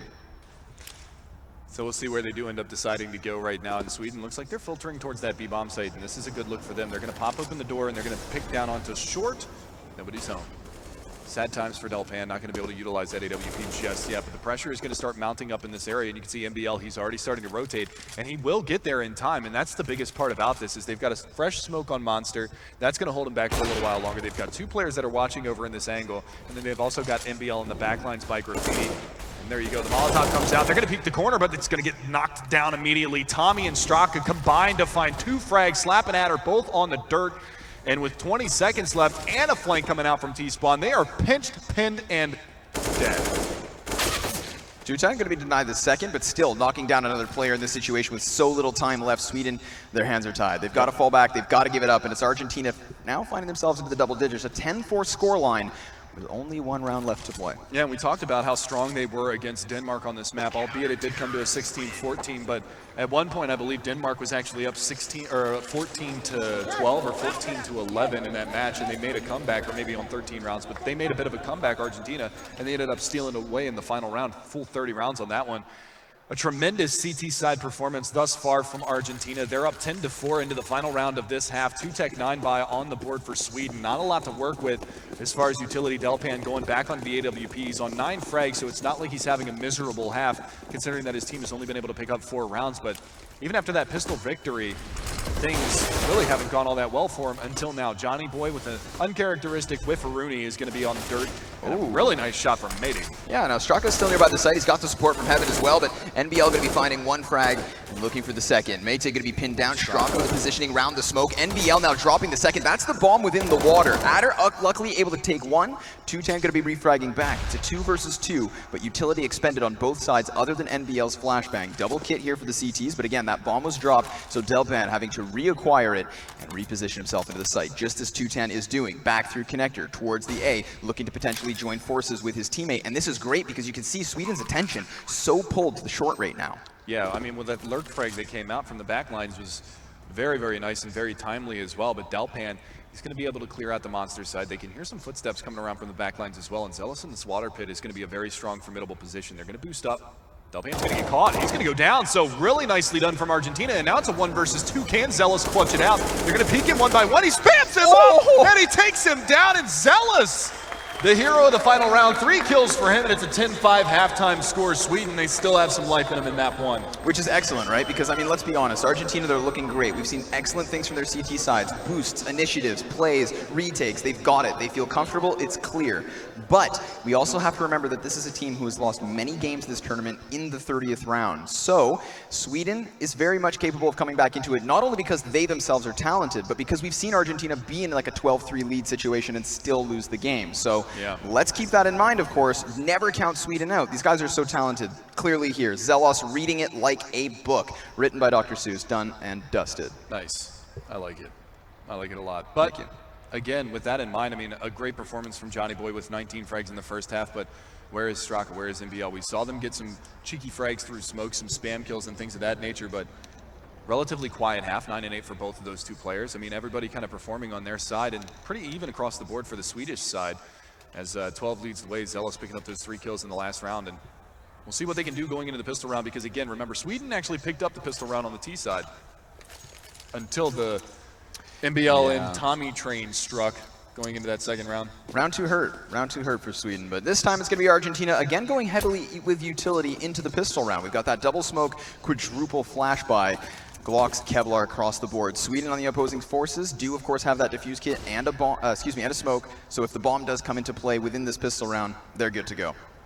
And this is a lot of utility bought up from Argentina. Usually you'll see one person pick up a smoke flash into the pistol round, and everybody else will have body armor, maybe a raid ball spy with a Tech 9 with that armor as well, but they're going to go for a full execution in towards this A-bomb site, or B-bomb site, pardon me. And they actually get down into the pit. They goosh one of the players in the back lines, and no frags on the board just yet, but that's a second player gooshed and now dropped, slap on the dirt, and that's a big frag to have because he's been so strong in the pistol rounds. Tommy to find it, and here it is. That's the boost that cost them in the pistol round the last time, and it's going to work out. Johnny Boy is going to be able to find that frag, and now they're going to lay a little bit of spam out. Lining up 2 of them, should be able to knock them down in NBL. This has been a flawless round from Argentina, and Zealous, well, he's going to get backstab. That positioning from Johnny Boy. They immediately go for the boost, and look at the hype. Let me hear you, Belgrade. That's exactly what he wants. They're fired up. We're fired up. You guys should be fired up because we got ourselves one hell of a best of 3. I mean, just the fact that Argentina can come into this one, of course, they keep that player over in towards the lower boiler halls for so long that they never have to worry about their flank. And because of that, it allows them some space within the site to take the initiative, because when they see nobody up inside Heaven and have confirmation there's no one behind them, that of course means that there's an emphasis on graffiti, exactly like there was. Johnny Boy taking the boost, grabbing the frags, and now Argentina coming into this one with no SMGs. They are not looking to lose this one as NBL finds an opening frag. It's Delpan to also drop 210 from within the connector, finds another frag, a 5 versus 3 already, and Argentina have barely expended any of their utility, any of their pushes, and they've taken damn near no damage. Yeah, and Johnny Boy creeping around with Tommy over in the short pipe, looking to get a little bit of control over in this area. And if they do decide to go for one, they could go for a boost and try to peek into that B-bomb site, but unfortunately, nobody's going to be presenting themselves. 2 out of the 3 remaining CTs are in that area. Zealous, this is a nice position. We actually saw Straka when they played against Denmark, how he ducked down, he got a 3K from that position as they all just ran by, nobody checked it. So we'll see if that's going to be the case. But look at how Argentina, look at the patience, look at the poise from them, not giving up anything at all. They're not going to push. They know that they picked off 2 players in Subway. They were able to just completely lock that down. And now they can just play the patience game. They've got plenty of time on the clock, 45 seconds left into this one. And now you can see they're going to go for that boost. I mean, they've been able to use this on the opposing side and also now on their side. So tricks up their sleeve, but instead they go for the smoke out towards Heaven. Zealous is playing behind the barrels, but Maytig does grab a nice little Wandig. Looking to maybe deal some more. Zealous yet to reveal his position, but as he comes up, he misses the shot. NBL punishing him accordingly, but Maytig, now this is 3. He has taken down everybody in the round, but then Tutan overwhelms him, pushes through the smoke, and he never sees it coming. It's Argentina with the conversion, but for a moment, Mega Man, that looked a little bit scary. It did look a little bit scary. I mean, back-to-back kills there from Maytig, and unfortunately, he's not going to be able to adjust for the player pushing through the smoke, and he was running low on ammunition in his magazine. But fortunately for Argentina, they are going to be able to find that round. But the big thing about that is they dropped 3 rifles because it was such a big, expensive buy. And here you're going to get a look at them again. Here's the 3 frags for Maytig in that last round. That was a nice snapshot there, and then the second one to come right behind it. But a little bit unlucky there at the end with the smoke push and the lackluster amount of ammunition that he had in the rifle or in the pistol left. But to see the pretty much vanilla buy, and they've got to be very careful here. They're pushing onto a stacked bomb site. All 5 CTs are over here. See what they can do. Tommy is going to be able to answer the call. He finds 2, and now they're going to bail, and this is the smart move. They're going to fall back. They've sniffed out that it's a stack, and Tommy is going to stick around for just a little while longer, and he finds a 3rd, potentially even a 4th frag for them over at the B-bomb site as Johnny Boy just sitting behind the spools outside of Monster Pipe. But for now, they have rotated a player over, and this is a powerful position if they don't check it. And there you go. It's Maytig again, the Desert Eagle. Yeah, I mean, finds another one. 210 looking to take an initiative, obviously, with that B stack. He wanted to know how many players exactly were on towards A, but he's alone, and he's one of the players with full health. Meanwhile, 2 players still on the side of Argentina, tagged heavily. Johnny Boy, of course, still on full HP, but double AKs given away to Sweden. That's incredibly dangerous. Maytig going to be rotating down as well. They're now poised, prepared, and ready for the B hit, which does seem as though Argentina want to play this out. Of course, in this round, we see them change up the pace. The previous round, they sat and wait. This time, assuming, of course, that low buy, which they guessed correctly, they take the initiative, they try to take the push, but now they've put themselves in a very worrisome position. Yeah, and this is really scary. I mean, Sweden can absolutely win out this round right now. I mean, they've got a player in Heaven, they've got a player Graffiti. They're looking for these players to push in here, and as of right now, I mean, they're going to hear this noise. Johnny Boy is making a lot of noise. They're going to throw some nades over, in Heaven, trying to peek it out. Not going to be able to connect that. Drops down to 33 HP as Delpan, but they're not accounting for the Graffiti player, and it's Maytig again, a triple on the round. 13 seconds left on the clock. They got to get the bomb plant. Ooh, Johnny takes some more damage as well, but he's going to be looking to activate the device. The CT is starting to round the corner. They're going to be up close, and he takes down the first, looking for the second, but no. Delpan able to deny and find himself a defuse. Argentina may be getting a little bit too aggressive there and trying to push the issue onto the B site, but even when they do lose that first AK, you see them reel backwards. Yeah. To me, it's the fact that they have the second man fully HP'd into the A site on his lonesome, and it's not as though, of course, he's playing it out slowly, trying to catch the CTs off guard, but he's making a racket the entire time he comes in, gives away the second AK, and if it wasn't for that, well, Maytig wouldn't have this gun. Yeah, that's the biggest part about that. I mean, that AK was the savior of the round right there. I mean, even the one that Delpan picked up off of the corpse of the deceased Argentinian over in that B bomb site. But the thing that kills me is, like you said, I mean, they showed their presence outside of Monster. They got 3 picks outside of Monster towards B, already outside in the water pit towards that B bomb site. And the unfortunate thing is, like, then they stalemate for a little bit. Yeah. Because they stalemate there, of course the CTs are going to rotate a player back towards that A bomb site. That's just the nature of the game. They're going to do that. But now we're going to see a mishmash buy here from the Argentinians. They've got an UMP, they've got 2 Tech 9s, an AK, and a Scout. Let's see if Johnny Boy can line them up, because there is an UMP in play. It's on the back of Delpan. If they drop Delpan in this lower position, That could be dangerous down the road, but... Yeah, I mean, luckily for Argentina, he misses that opportunity, and he, just like Johnny Boy did, will now re-engage, fall back to the A site, and look to take it up here towards long A instead, taking the spot of Zelos, who will then fall back to the A site instead. Johnny, nearby, looking, of course, for the angle into the A site, but there's nobody to be found as they're playing incredibly passive angles on the site itself. Still 2 players out towards long, and if they cross back, then it's very well possible they cross straight into his crosshair. Yeah, this is going to be a little bit dangerous. I mean, Zealous, they just missed the timing, just barely missed the timing on that one. That was a very risky play. And they're getting a lot of real estate up towards this A bomb site. I mean, when it comes up towards this area, it's going to be a brawl. They left the bomb all the way back outside of Fountain. Oof. And Delpan just gets obliterated. Yeah. He's down to 10 HP, so womp womp.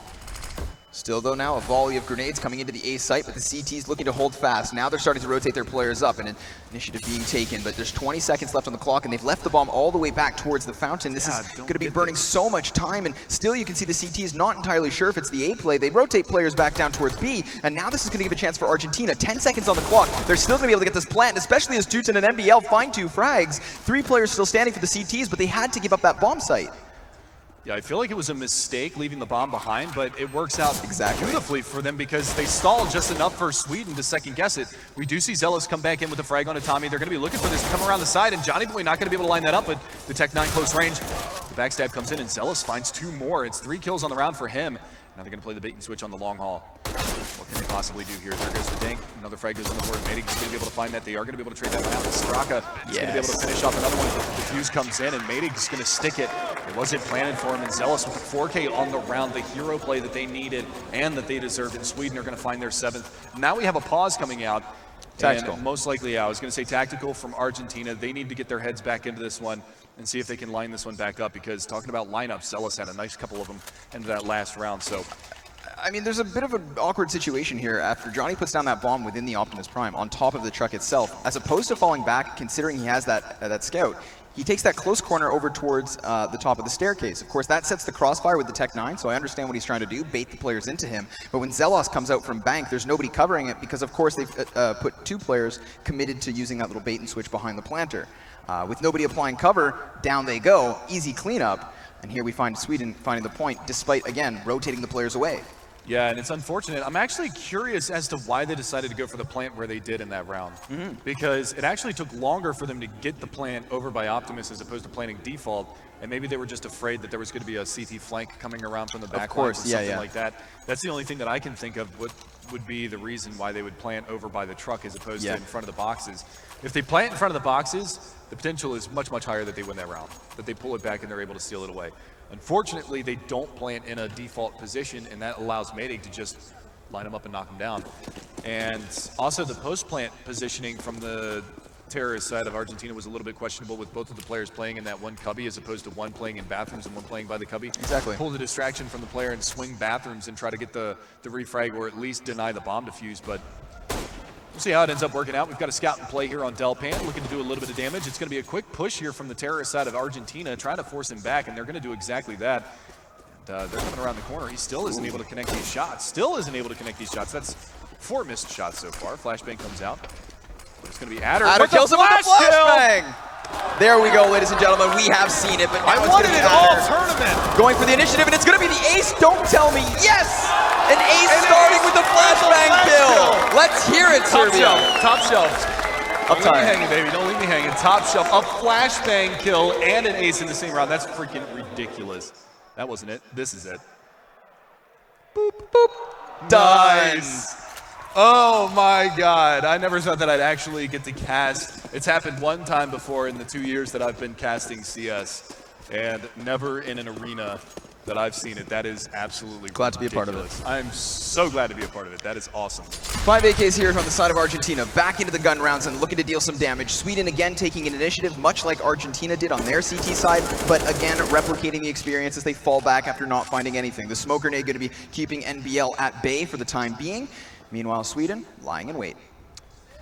I still can't get over that last round. That was ridiculous. But, I mean, it was a save round from Argentina, so it shouldn't be too much of a morale, dampening thing for them. But getting killed by a flashbang is just hilarious. No matter how you break it down, it's just absolutely hilarious.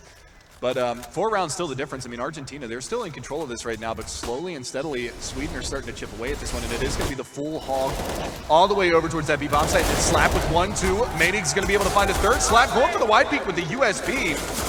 He's got nothing left in the tank, and finally Johnny Boy's going to be able to take him down, but they can't get any real estate into that B-bomb site. They're both falling back now. So even though they get the trade frag, they're at a 2-man disadvantage, and they have no map control at all.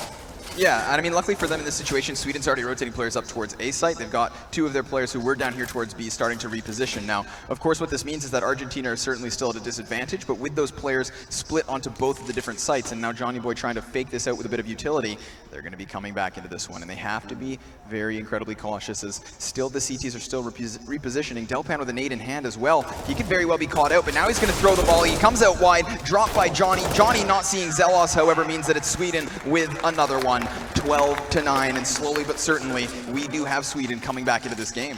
Yeah, I mean, it was 10-5 at the half. The pistol round victory goes the way of Argentina. They get 2 rounds, and then they get ecoed. So this has gone from 12-5 to 12-9 in the blink of an eye. I mean, it feels like the rounds have been... It feels like Sweden's won more rounds than 4 in a row right now, but they're slowly chipping away. And again, Argentina, they're on the back foot. They're back onto the pistols. They're not going to have a lot of utility, no utility, just a flash. So this is a very difficult situation, but they're going to push the smoke by Fountain. They catch out Zealous, and they're going to keep the pain train going. Choo-choo, boys. Yeah, I mean, not only grabs them a player advantage, but now also an AK-47 for the man who has Kevlar himself. It's Tommy looking to deal additional damage, but still Argentina trickling themselves all around the site. They've got control of both extremities and also the middle of the map. Sweden, they're playing their bomb sites. It's the only place that's safe right now. Yeah, and rightfully so. I mean, their holds on these sites have been very, very strong, and this is going to be an interesting boost if they can get these players up here. There you go. So they're going to be looking out towards short. Just the map knowledge that Argentina has been clearly employing, like all over the place. Not only the window boost up towards bathroom, but then boosting on the opposing side. I've never even seen that, and while of course you can consider it odd, it still managed to work out. So yeah, I mean, again, I mean they're looking to punish they're looking to punish Sweden with any and all knowledge that they have, and they've been preparing for this. I mean, I think they said 6 weeks of preparation with this 5 that they've put in doing this. I mean, They had to go through the Argentinian qualifiers to just be having the chance to represent themselves in the regular qualifiers. They make it past that. So this 5 has been playing together for a significant amount of time. They put in more practice than some pro teams. That's too hilarious. They're just crouch walking across the crosshair of Delpan, but it will not matter because as they start to come over the crest, it's 2 to drop. Adder and Maytig combining forces as well to take down an additional 2. It's NBL alone with no bomb control and 15 seconds left. All he's got's a Tech 9 in this situation, so of course not very much to lose and very much to gain, as Sweden still with 3 standing on the site are certainly going to be winning this one unless there's some sort of miraculous situation. But Adder has the confirmation. Yeah, I mean, I guess he's trying to save in the situation, but now he's incredibly low, and they're going to be taking the fight versus him. He is able to escape, though. That was needed. I was going to say, he needs to run in that situation. He's getting nothing out of this anyway, and he doesn't want to lose, you know, what firepower he does have because he's not going to be buying much into this round. Good looks from Sweden, though. They're up to double digits now. It's 12-10. And these shots from Delpan, that was filthy. Second one coming in, nice snapshot from him, finally taken down by Straka. And this shot from NBL at the very end of the round, falling back and boop, right in the face. Didn't even look like it was on him. CSGO. Delpan going to be taking a nade to the chest, 50 points of damage shaven off of him, but still you've got 2 players inside of Connector. Now we've said, of course, how Sweden take the initiative and then fall back, and again they do it here, but this time not all the way. Still keeping 2 men near the bathrooms as the second has yet to leave. Tommy nearby over here towards the fountain. Again, Argentina spreading themselves out and seeing what exactly Sweden has to throw at them.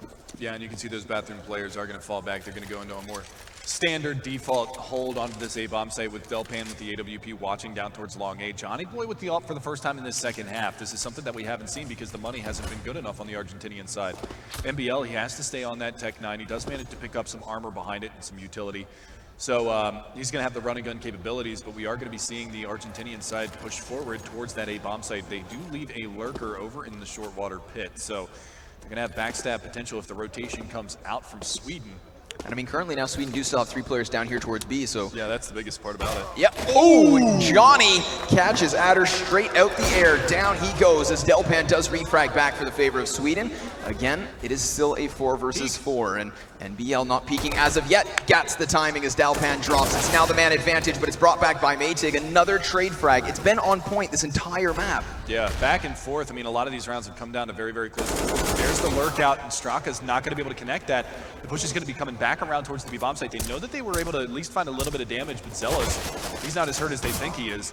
He's going to be able to drop the bomb carrier. 12 seconds left into the round. MBL, again, the last man standing, going to try to persevere and save this AWP for another round, but Sweden now within 1, and whew, I mean, Argentina, they had that 12-5 scoreline at one point, and they've given 6 rounds now in a row to Sweden as they make this comeback happen, and this is what we saw happen to Denmark in the opening match of this entire tournament was on Mirage, where they had a substantial lead, and they blew it. Even earlier today when we saw France and Canada, it was 12-6 on Dust 2, Canada up, and the comeback comes out, and it ends up being 16-13 in favor of France. So it's a day of comebacks. It's scary stuff because we've seen it all tournament long, right? Yeah. So it's hot on our minds. But 12-11, still Argentina in the lead, but only by a smidgen. Delpan now rounding the corner over here towards Fountain. Of course, the utility going to be forcing his hand, but now 2 players round the crest, and the timing pans out. Luckily for Argentina, they're not caught in the jump, but still, we do have Delpan falling back now. All right. Decently done. Still, Straka over here towards B, looking to create a bit of space. Slap dealt damage and unable to refrag back, but now it's Johnny Boy to take the plays. Tries to take the point, the flashbang pushing him back. Slap to take the initiative, but another missed opportunity, and both Operas just dancing around the corner. It's Slap who prevails here. Yeah, and Straka, I mean, with the flashes, the smokes, and the Molotovs, he's not going to be able to go for the refrag on that one. So nice use of the utility from Sweden just to hold him back. It's not even to do the damage, it's just to keep him from pushing forward as his player is pulling back the bolt on the op, and Slap again over here by Monster is going to find a second frag, takes down Straka, and that is going to put a 2-man advantage on Sweden, and they are going to be, I mean, they're poised to tie this one up. This is looking like a 12-12, unless Tommy, MBL, and Tutanen can do something magnificent into this round, but I mean, it's going to be tough. They're walking right into Delpan's playground. He's already sitting as well on some frags, so... No, excuse me, Slap grabbed them both. I'm mistaken. I saw the AWP, but that's right, it's a double op setup, so Sweden can just stay here in the site and wait for the peaks, and that's exactly what they're going to see, but Tommy unable to capitalize on that. Oh, no, Still now Adder like from behind. It's going to be a sandwich here on long. Delpan going to be employing a smoke grenade as well. Now Adder rounds the corner, but he's only going to be able to catch one as Slap does actually add another. Tommy within the site, able to take the frag, and Delpan with the no-scope. Style points here on Overpass as Sweden ties the game. Dirty, dirty, dirty. Nicely done. And I mean, again, look at the scoreboard. You can see how close the frags are now on the CT side. 20, I think, was the top fragger, 14 at the bottom, so only 6 kills separating them. So everybody firing on all cylinders, and that shot was nasty from Delpan. And we've got ourselves a tie game. 12-12 is the scoreline with double op setup. Here's the thing. Argentina, we're going, okay, we know that Delpan's hopping over towards the A-bomb site. We can maybe pressure another area of attack, and they went towards Monster. And that's where Slap was with the AWP. So they go into this double up setup on the CT side, and it works out magnificently in the first opportunity that they get to use it. Already now with another op frag, doing the exact same positioning, the exact same peak. Slap still behind the barrels. Johnny Boy with a nice little jump as the rest of the team comes flying out short. They grab 2 frags, and now it's Slap overwhelmed. Straka adds another. The Sweden team is so far away here that it's going to be map control to the favor of Argentina. The bomb now going down in a 4 versus 2. Yeah, they were not ready for that. Johnny Boy, he gets thrown over the op from NBL, and he's going to be able to employ it. He's going to take down Adder. That is going to leave the last man standing, Delpan, up in the heavens. So with that peek from Johnny Boy, even though he's not able to net the kill, he's going to be able to get the information for his team that this player is pushed out. And now they've already spotted him over here in the water pit, so he's going to push on out. One in graffiti, one on the back lines, and he's got nowhere to go. A nice round from Argentina. They finally find one. It comes on the back of a pistol buy with some armor to boot, but the biggest part about that, and you said it too, Slap gets that kill. Johnny Boy's able to distract with that goofy jump because the pipe isn't tall enough for you to actually jump in. It slingshots him out around the corner, and then they all just push the smoke on short and just converge, and that was really nicely done. And then, of course, then with Slap having that AWP behind the barrels, he's just isolated, and they know he's exactly there because he's playing the same spot. So, exactly, tough spot. He's put between a rock and a hard place, and with a bullet through his head, it's enough to take him down. But Sweden now looking to take an initiative over here towards short. It's Maytig to drop. No, excuse me, Mating with a double. It's Zelos who's dead out of this one. Tommy only grabbing the one. It's a man advantage already here for the Swedes. As still Argentina are set reeling onto the back foot. Now Johnny's still over here towards Fountain, has to be cautious exactly because Adder's coming in from the back, and Slap over here towards B is grabbing some info, but Johnny's able to escape the scenario. How? He didn't check the corner, and actually Johnny missed the shot on that player that was going for the flank, and now Delpan. This is where we saw Johnny Boy do some work, and Johnny Boy actually spamming the wall, not able to find that, but the smoke comes out. That's perfect timing. He's going to push behind this, though, and this is going to get a little bit scary for the terrorist side, but a good spot for Straka to be able to try to get that bomb down. He's going to do just that, but he can't get away in time, and it's all down to Johnny Boy 3 versus 1. And he's found himself into a fascinating position here. Unfortunately for him, though, the bomb not really planted for him, and he's going to spot another, but the shot is missed. There's a player on the bomb, of course, currently defusing, and he's going to find one frag. Slap coming in from the back as well. Johnny grabs the second, but the defuse, it should be able to find itself. 1 second left, but he grabs the kill! Oh my God! Argentina with another 14 rounds, and they needed that consecutive victory, or else they faced the reset. Oh my God, what the hero play. 4 frags on the round from Johnny Boy, and he shuts it down. I didn't even realize he got that spin around frag. The player comes off the defuse. I don't think he did. He didn't have a kit. Oh. Delpan didn't have a kit into that one because, and actually I was going to point that out, you saw Zealous actually had a P90 into the round, so they didn't have a lot of money on the Swedish side to work with. And you can see right now that they are basically going to have to forfeit that point to Argentina because they can't formulate a buy. Now, we saw it work for them before, and the subway push is going to net them 1 kill onto Tommy, but it's a 2-for-1 trade in favor of Argentina, and they're going to put themselves into a very positive position. Breathe a collective sigh of relief once they get up to 15 rounds. And it should be okay for them because the limited firepower, but they have scavenged an AK, and we've seen Sweden come back from some of these rounds, especially with Mating on that Desert Eagle. So we'll see if he can replicate that again. I mean, last time we found Sweden in this position where they were able to grab a couple AKs, things went south for Argentina. Fast. So, exactly. They have to make sure that they avoid that scenario, and it does look as though they're just kind of congregating as a single unit, and if they do just use this to their advantage, they should be able to play out the trades, and even if they don't play the trades initially, they can still control the possession of the weapons, which is key. Johnny Boy leading the charge, as he has all tournament long. Oh, this is going to be looking good from Argentina, slowly but surely working their way towards A. Yeah, Johnny's actually on 30+ kills now for Argentina, so he's feeling it right now. He's got the desire, the passion in his veins, but the issue is going to be these 2 players that are on this bomb site, and one of them's not wielding the AK, so they're going to be able to get in here, but this positioning for Mating. Oh, and the flank is coming in too from Slap. They're going to be able to spam him down a little bit, and Johnny Boy missing the shot, but so is Mating, and they're going to pull off the plant. Actually, the flank comes around. Slap does manage to drop Johnny Boy in the long run in the grand scheme of things, but it's all going to be down to Zealous in this 1 versus 3. NBL, Straka, and Tutunen should be able to find themselves some beneficial positioning.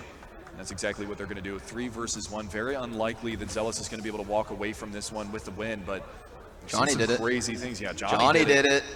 Straka still going to be holding the cross. Zelos rounds it out. Now he's, of course, alone, and Zelos takes the headshot. Of course, he uses the Molotov to isolate off the long push, but both players over here towards bathroom, and one of them incredibly tagged. But Zelos knows better, and he falls away. It will be Argentina securing overtime at the very least, as Sweden will have 3 rounds left to bring it into OT. Yeah, but the biggest part about this is the confidence that they're building up now on the Argentinian side. I mean, you can see Johnny Boy sitting there in the middle, hands in the air, getting you guys hyped up in the audience as well. They're feeling it right now. And the biggest part was that Sweden was able to run back 7 rounds in a row, but now Argentina has gotten 3 rounds in a row. So they've swung the economy back into their favor. If they drop this round, they should have enough money to formulate another buy going forward. They could even save one and allow Sweden to get to 14 rounds before all's said and done. But the biggest part about that is just the fact that they have secured overtime, like you said, at the very least. And remember, this is Argentina's map pick. We are going to be going on to, what's map number 2? Mirage. Mirage, yes. Which Sweden looked pretty good on before, so we'll have to see how that one pans out. But for now, it's going to be 1 round away for Argentina to shut it down, but Zealous has got different ideas, throws the spam out, and knocks one down. Exactly. I mean, at this point, Sweden have been able to ascertain an initial advantage. They're going to be looking to hold on to it as Argentina look to take it away, but still they have to be cautious. Luckily for them, they have Johnny Boy on that AWP, so he's actually able, or will be able, to use that op to try and find the pick. And if they can bring it back to the 4 versus 4, then Argentina are not in a bad situation whatsoever, as they do still possess so much of their utility. They can set an execution, they can fall away. Luckily, that's the thing. They lose a man at the very beginning, so they have time to play, but Straka finds the headshot, and as did Slap, but Slap's not lethal. 4 versus 4 here on the B site. Yeah, that's just the disadvantage of having the M4 versus the AK, but the bomb is going to get planted here. They're trying to spam through the smoke. Oh, denied! Bomb is going to get dropped, so they're going to have to go for the plant once again, and there's a lot of CTs that are starting to infiltrate this area, and a wall bang comes out. Johnny Boy's going to slap one down, but it's going to swap out for the AK, and I think he knows that he tagged him as well, because he does swap over to the AK. No utility left for any of the terrorist side players. One flashbang left for Sweden to work with, and only one kit on the board for them, but all of Sweden is here. It's just going to be a brawl out. Tootin and Johnny Boy going to be able to combine for 2, and it's all down to Tootin versus Delpan, 1 versus 1. And Delpan wins the fight. They live to fight another day. And Sweden, they stave off a map 1 loss with a 1 versus 1 victory, but that is an expensive 1 versus 1. Denying that bomb plant changes everything, of course. I mean, finding themselves into the 4 versus 5 and then also losing the player who's committed to the bomb plant puts Argentina, honestly, in an atrocious position, yet still, they bring it back that damn close. It is going to be another one here as Argentina buy up into the round. 3 Galil's limited utility. Johnny has his op, and Delpan has one as well, and both of them down here towards the lower. Delpan missing the shot, but everybody from the situation disengaging immediately. I was going to say, you're talking about atrocious situation. Look at these atrocious buys from both sides. An NP7, a FAMAS, 3 Galils. Barely any utility for either side. You can see how expensive that round was. Argentina because they lost, Sweden because they lost 4 guns in it. So both sides are going to be reeling a little bit in slap. I like the positioning from him. He's going to get up close and personal with that SMG, use the high mobility of it and the rate of fire to try to knock somebody down if they come creeping around that corner. But for now, it looks like Argentina going to be favoring, trying to get a couple of early frags over towards A.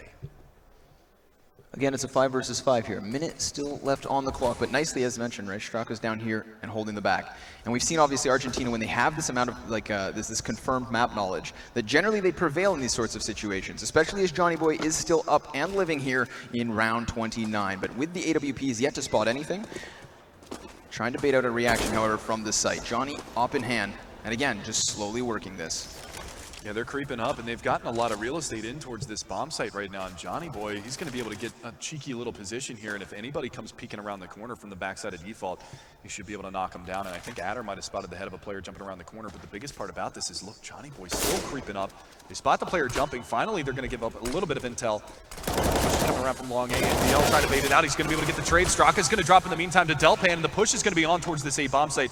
The smoke wall is out, but Delpan behind the wall, and Tootin's going to be able to rip him off. Maybe comes back around from the back lines. Adder does manage to get that kill, slap with the refrag, and it's going to come down to a 2 versus 2. And again, Tommy in a decent position, but this time the bomb is planted for them. Exactly, and Zealous is already on the site, as of course is Maytig. Both players look to set this cross, and Tommy's positioning yet to be revealed, but there it is. Zealous checking the angle, he grabs the frag, and 210 now has to go for the 1v2. Maytag taps the bomb, but now he comes off of it. Still, there is a chance. He finds one headshot, but he goes for 2 wide of a peek, so his body exposed to Zealous, and with just enough time, it is Sweden to grab another one. But again, we will reiterate this, so incredibly close. Yeah, I mean, so many of these rounds could have gone either way. I mean, this could have been a blowout one way or the other, just with the way that these rounds have unraveled, but we'll have to see. I mean, the buy down comes out. They're going to do the best that they can on the Argentinian side, but you can see, I mean, it's going to be limited. They've got an ump on board. They've got a couple of Tech 9s, but they have made it work in the past. No ult for Johnny Boy, who's been the all-star of this matchup. I mean, I don't think anybody in the audience or anybody that's watching this at home can find any irrefutable fact that he hasn't played lights out throughout this. He's 33 plus kills. He's looking to try and get a couple more just to will his team across that finish line, drag him kicking and screaming if he has to. But we are going the distance, the full 30 rounds, potentially overtime at this point. And this is, I mean, what a way to finish off the day. Exactly, this could potentially be the very first overtime of this day, but Adder is going to be finding the first. Straka able to trade frag back. Zealous from within the bank, and now the rotation from Sweden away from the B site means they're going to be going for the retake, but the bomb is yet to be down here. So first and foremost, Argentina need to get the bomb down. Tommy, again, with positioning in this direction. It's going to be another frag as Slap takes 2, finding his way out from the back, but Dudan does the same, and Slap with Zealous' help finds Sweden 2 more frags in a 15th round. We have gone not only the distance, but now in towards overtime. I don't think that we could ask for a better culmination of this day. I mean, we had a 16-0 earlier. Exactly. And now we get to see an overtime matchup for our final match of the day between 2 teams that are duking it out head-to-head, giving it their all, and I mean, this is down to the wire. We knew it was going to be close. We knew that Argentina, I mean, they were my dark horse throughout this entire tournament. What a reaction from Slap. Wow. And 210 lining them up as well. I mean, it's just the fact that, I mean, if Argentina are able to get that bomb plant initially when they first had the opportunity, there would have been more time for them to fall back into after plant positions. But unfortunately for them, because they spend so much time just reacquiring the bomb and then placing it in the right position, you see, of course, those last two players between Slap and Zelos get cleared up because, again, they're just still on top of each other. They're not behind cover. They're not back towards bathrooms. They're still standing in the middle of the open, and it's that exactly what cost them their lives. I mean, Slap didn't give him a chance to get into cover. He Very just true. came barreling out from the back lines and just...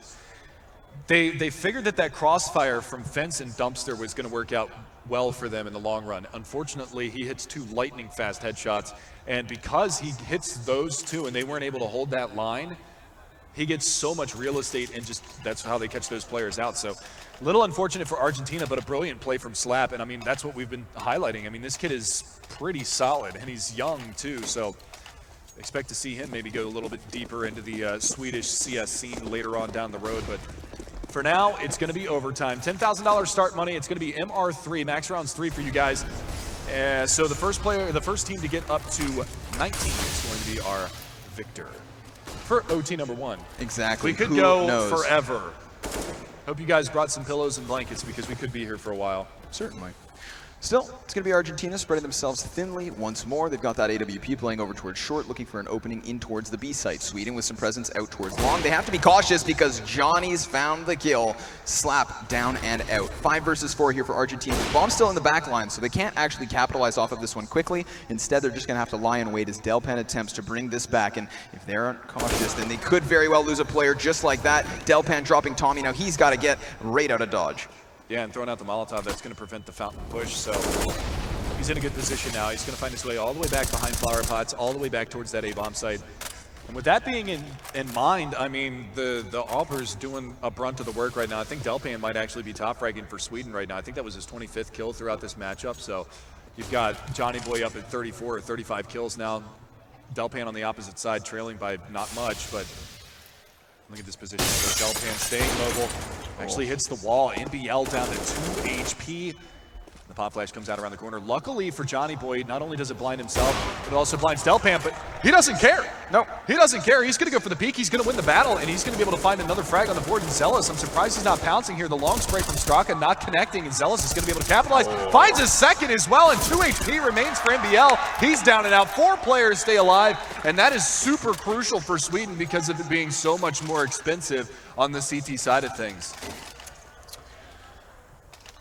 Oh, I mean, Delpan just getting aggressive, playing that one perfectly. It's nuts, of course, that he's able to have that mobility, to have that initiative, and then he capitalizes on it. Doesn't give up anything whatsoever. Finds himself back, never even gets traded. And again, there's support nearby on the site, but still nobody really that close. And this was a great shot by Delpan to take it back to the 4 versus 4. Again, the trade frags on this map have been so on point. Oh, that was a pretty dirty flick that he hit there. It's a shame that Johnny wasn't able to hit that one because that would have opened things up a little bit over towards that A-bomb site. But again, they still had presence behind him. I mean, Maydig has been on point with the rotations, Adder and Zealous as well. And unfortunately, when they got that opening pick, if they had the bomb with them, they might have been able to bombard that B-bomb site, find control over there, but that wasn't the case, so they had to fall back and find another avenue of attack. And the flashbang goes out. Delpan trying to line one up through the smoke, fully flashed, and it's not going to happen. Now you can see they're going to get playground control, try to push over towards Party and Long A. And Delpan's going to be repositioning over towards this area, so we could see him go huge again. And they're going to get aggressive behind this. I actually kind of like this from Sweden. They're not going to hold back. Adder's going to play the bait and switch with Delpan. Delpan's going to rattle off the shot, pull the distraction, and then they're going to come back around the corner. And this is where things are going to get scary. Johnny Boy getting boosted, and Zealous can hear all of this. When he spots him, Johnny Boy standing up, grabs the frag. Adder nearby, able to return the favor. So it's a 4 versus 4 once more, but now only 3 as Adder takes down another one. And as they topple, 210 able to trade frag back again. Trades upon trades as we find ourselves to the 3v3. But Argentina looking to take this one straight towards that site. Zelos now on the op, but he has to be cautious because he's being surrounded. Players pushing through the smoke. It's Straka with the frag. Slap still behind Optimus Prime, and he's got support on the staircase. But again, there's 50 seconds left standing as the bomb now goes down. Slap able to find the kill, but never denies the bomb. And now 210 able to reel backwards as well. He'll have the help of Straka from within the bathrooms. Yeah, that's the biggest part about that is he goes for that peak, he's not able to find that frag, and now they know that Straka's over here at long. or pardon me, over here by Bathrooms, and Teutenhen was over there by Long, but Teutenhen's going to go all the way back through Bathrooms and join up with his teammates so that they can double peek this defuse. You saw how it didn't work out in the 1v1 regulation, and that's a nice peek. They didn't even wait for the bomb defuse to come out, and now the Molotov goes out. It's a little short, though. Is it going to spread? Doesn't matter. Straka is going to be there. 3 kills on the round. That's a player that we haven't had a lot to say about in the last couple of rounds because he hasn't really been able to be effective on his lurks. He closes out the round with 3 kills this time around, and Argentina are going to bring it back. At least by 1. At least by 1. 16 all now. Tied game. And this is nice because, I mean, obviously if Argentina lose that round, with this being a 10,000 MR3, of course, then that's when the cash flow becomes a bit of an issue. So luckily for them, they're able to reinvest into it. And if they had not won number 2, then their chances of winning a 3rd and even a 1st round in the overtime would have been incredibly difficult, would have been much more slim. But again, they still do have a fully equipped Sweden to deal with here. They've got their utility. They've got an op on Delpan. Of course, he can hit those shots. We saw his teammates struggle a little bit as they tried to pick up the op themselves.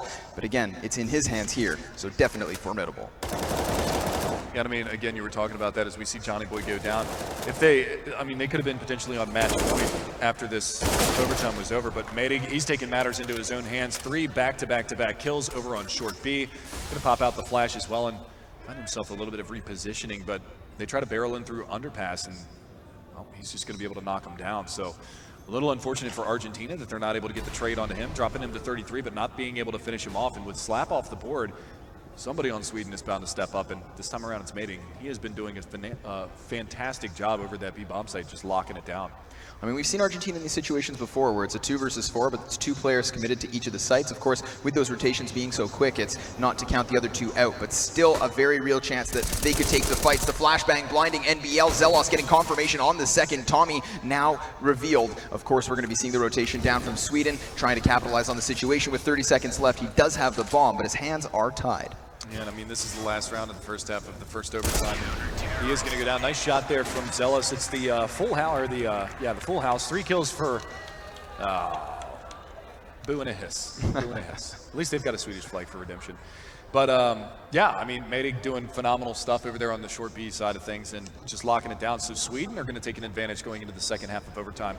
Now, remember, CT side, that's where both of these teams have flourished. So for me personally, it's going to be the first team that gets 2 rounds on the T side, albeit if Sweden does, they're going to walk away with this in the first OT. But if it goes to a second overtime, it's going to be that first team that's going to have to get 2 rounds on the T side in order to commit to this, because both of them, I mean, it was 10-5, 10-5. Exactly.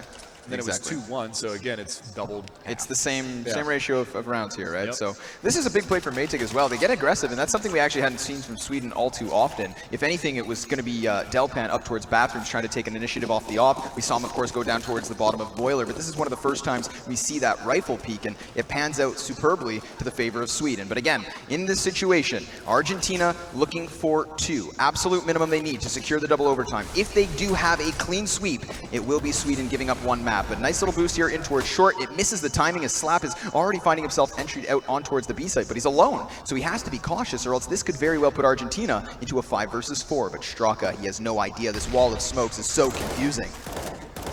Oh man, smokes all over the place at this B-bomb site, and that allows Slap to get some real estate, but look at the rotation. It's pulling down towards A, and Straka, nicely done. He knew something was up. Yeah. He knew something was up. He couldn't figure out what it was, but he finally does, and he's going to be able to find the initiative and find the opening pick. But look at the acceleration behind this on Sweden. They're going to be pushing up towards this A-bomb site with great vim and vigor, and we'll see whether or not they can get these trade kills. Teutenhen going over towards Optimus. Flashbang comes out. He's going to be able to line up another one. That's going to be Adder down and out. It's going to be a 3 versus 5. Johnny Boy with the off, able to chime in. NBL, it's a clean round so far. Oh! Delpan with a nasty shot onto Johnny Boy takes him down, but they're looking for more, and it's a 4 versus 1. See if Delpan can do any more damage to the economy of Argentina right now, but they've got the bomb control. They've got the site control. This is going to be very difficult with 4 players to find. And I mean, it's not just that there's 4 players standing, but all 4 players so incredibly close, especially these 3. You can see them all within one portion of the screen, and it's Straka to take the initiative. He grabs the frag. Even had he died, the trade frags were so close. Now Argentina with the first. Again, they need 1 more to secure it. 2 more to win. Exactly. And again, I mean, we could go to that double overtime. That's the biggest thing about this right now is these teams are so even on this map. It is absolutely ridiculous. This positioning from Tutenhin was beautiful. That flashbang that came out, I think that was actually a team flash from the Swedish side that ended up costing them another player in that situation. So that's a little unfortunate in the grand scheme of things. But again, it's going to be aggression, the name of the day. And Delpan, he is starting to catch fire. I mean, our analyst said X Factor's Delpan, X Factor Johnny, and both these players have yet to disappoint here on the first map. It's 17-17, tied at all, and now a player advantage to the favor of Sweden. Remember, of course, that Argentina won their second round in order to dodge that economic issue, and now it's going to be Sweden looking to do the exact same thing. But Tommy with a bit of an initiative here inside of the short tunnel, Straka nearby to support, and even over here towards A, we have players in forward positionings, not necessarily sitting on the site incredibly passively, but rather still this middle ground where they can make a play if need be. And you can actually see this positioning from Straka. He picks up the op off of Johnny, so this is going to be interesting to say the least. He's got a bunch of players that are going to be around the corner, and Tommy's going to have to hit some shots if they do push out through the subway door.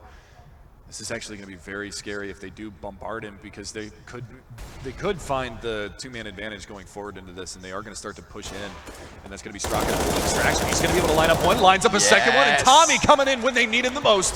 Going to be able to swing that man advantage back. It's 2 up for the Argentinians, but Zealous is going to be able to rectify one at least. But there it is. Delpan in the back line is going to get caught out by Tutenhin, and it's going to be all down to Zealous in a 1 versus 3 with 30 seconds. Does have the bomb on his back, that nade to graffiti as well as the Molotov, but it's not going to be where any of the players are. That actually flushed out Straka. I might be mistaken, but Wallbang takes him down, and it's going to be map point for Argentina and a wounded economy for Sweden. They're not going to have a lot to invest. And I wanted to point out, actually, if you looked at the buy that Delpan had the last round, you can see it right here. He had an AWP with nothing. Nothing at all. And what's really sick there is that, of course, Straka with that AWP coming around the corner, they think that's all the initiative that Argentina are looking to take. But again, they have that player committed to Tommy. Exactly, as you just said, perfect bait and switch. And now it's Sweden facing an economic scenario that is not going to favor them. You see no nades on anybody other than Delpan, and the sacrifice, he's got a Glock. A Glock! Glock! We'll see what he can do into this situation. It might not be much. He's going to rely on his teammates to find a pick. He's going to flash for him. He's going to smoke for him. Rely on them to get a pick. Try to salvage a gun. Hopefully they can find Johnny Boy and he can get his favorite weapon. But worst case scenario, he gets an AK or an M4 out of that one and then has some firepower to go along with his armor. But for now, the upper hand is in Argentina's side. Exactly, and I mean, in the first opening round of the CT half for Argentina, we saw that nade usage as Sweden tried to split onto the A site, the Molotov splitting up the initiative on towards long, and then of course the flashbangs just slowing players down towards bathroom. So the fact that they don't even have to use their nades to counter that of their opponents, but can use them at their own discretion is a very strong advantage here for Argentina. So the Molotov going to be going down towards bathroom, that of course cutting off one avenue, and just like in the previous round with Straka, it's going to be Johnny Boy this time with the op play, holding the angle, but falling back now. He's got to be cautious, of course, but 210 over here towards long, he should be able to clean that up, and he does exactly that. That's what happened to Johnny Boy with Delpan in the last round of the first half. So we'll be seeing that again, but the man advantage gets swung to Argentina. 4 players left alive for Sweden. They're going to continue to try to brute force their way onto this bomb site, and that's a nice shot from Zealous to be able to find one, but the M4 going to get salvaged here. Tutenhin at long A is going to be their insurance policy, slamming through. Johnny Boy finds another one, swinging that man advantage back, going for the deagle. He's going to find a second. Can he get a third out of it? Yes, he can! Johnny Boy going ham sandwiches right now, and it's down to Zealous. He finds the double. We're down to a 2 versus 3. Zealous has to ace it to save it. And that bomb, 4 seconds left. Does he have time? He should be able to just get it down, but there it is!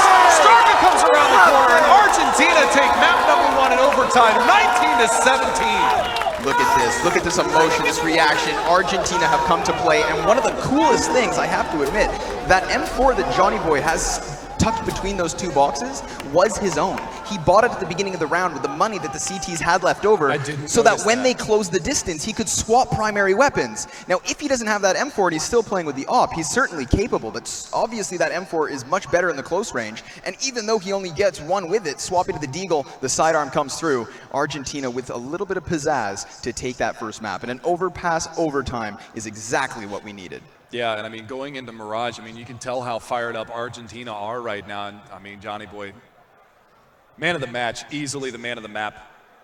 I mean, he drops close to 40 kills, maybe more than 40 kills on that one. So that's just an absolutely barbaric performance from him. But I mean, moving forward, I know you. Hey there. But moving forward on to map number 2, it's going to be interesting to see what kind of a revamp Sweden comes bringing to the table, because it's going to be difficult. Yeah. I mean, a long match like that, it takes a lot out of you. It's starting to get a little later here in Belgrade. You're right. It is. Yeah. It is. I mean, that was a long match. That was the longest match that we've had so far. Exactly. That's the first overtime of this entire tournament. And of course, no other match than Sweden versus Argentina. And I mean, Ariana's talked about it. Obviously, this was the map choice of Argentina, so we kind of expect them to prevail considering how prepared they were. And to now think that they've had 16-14, 16-14, 16-13, 1-1, and now in overtime. All of these games are so ridiculously close, and normally you see teams that aren't necessarily too experienced crack under this pressure. Yeah, These guys take it to the edge every single time. That's one of the things to think about as well, because you look at their record going into this one, and we kind of briefly touched on this before when we were just talking before the cameras went live on us, was if they would have won those matches instead of losing those close ones, the 16-14, the 16-13, then they would have actually ended up playing a team like Denmark in their semi. They would have played a team more like maybe Canada or something like that.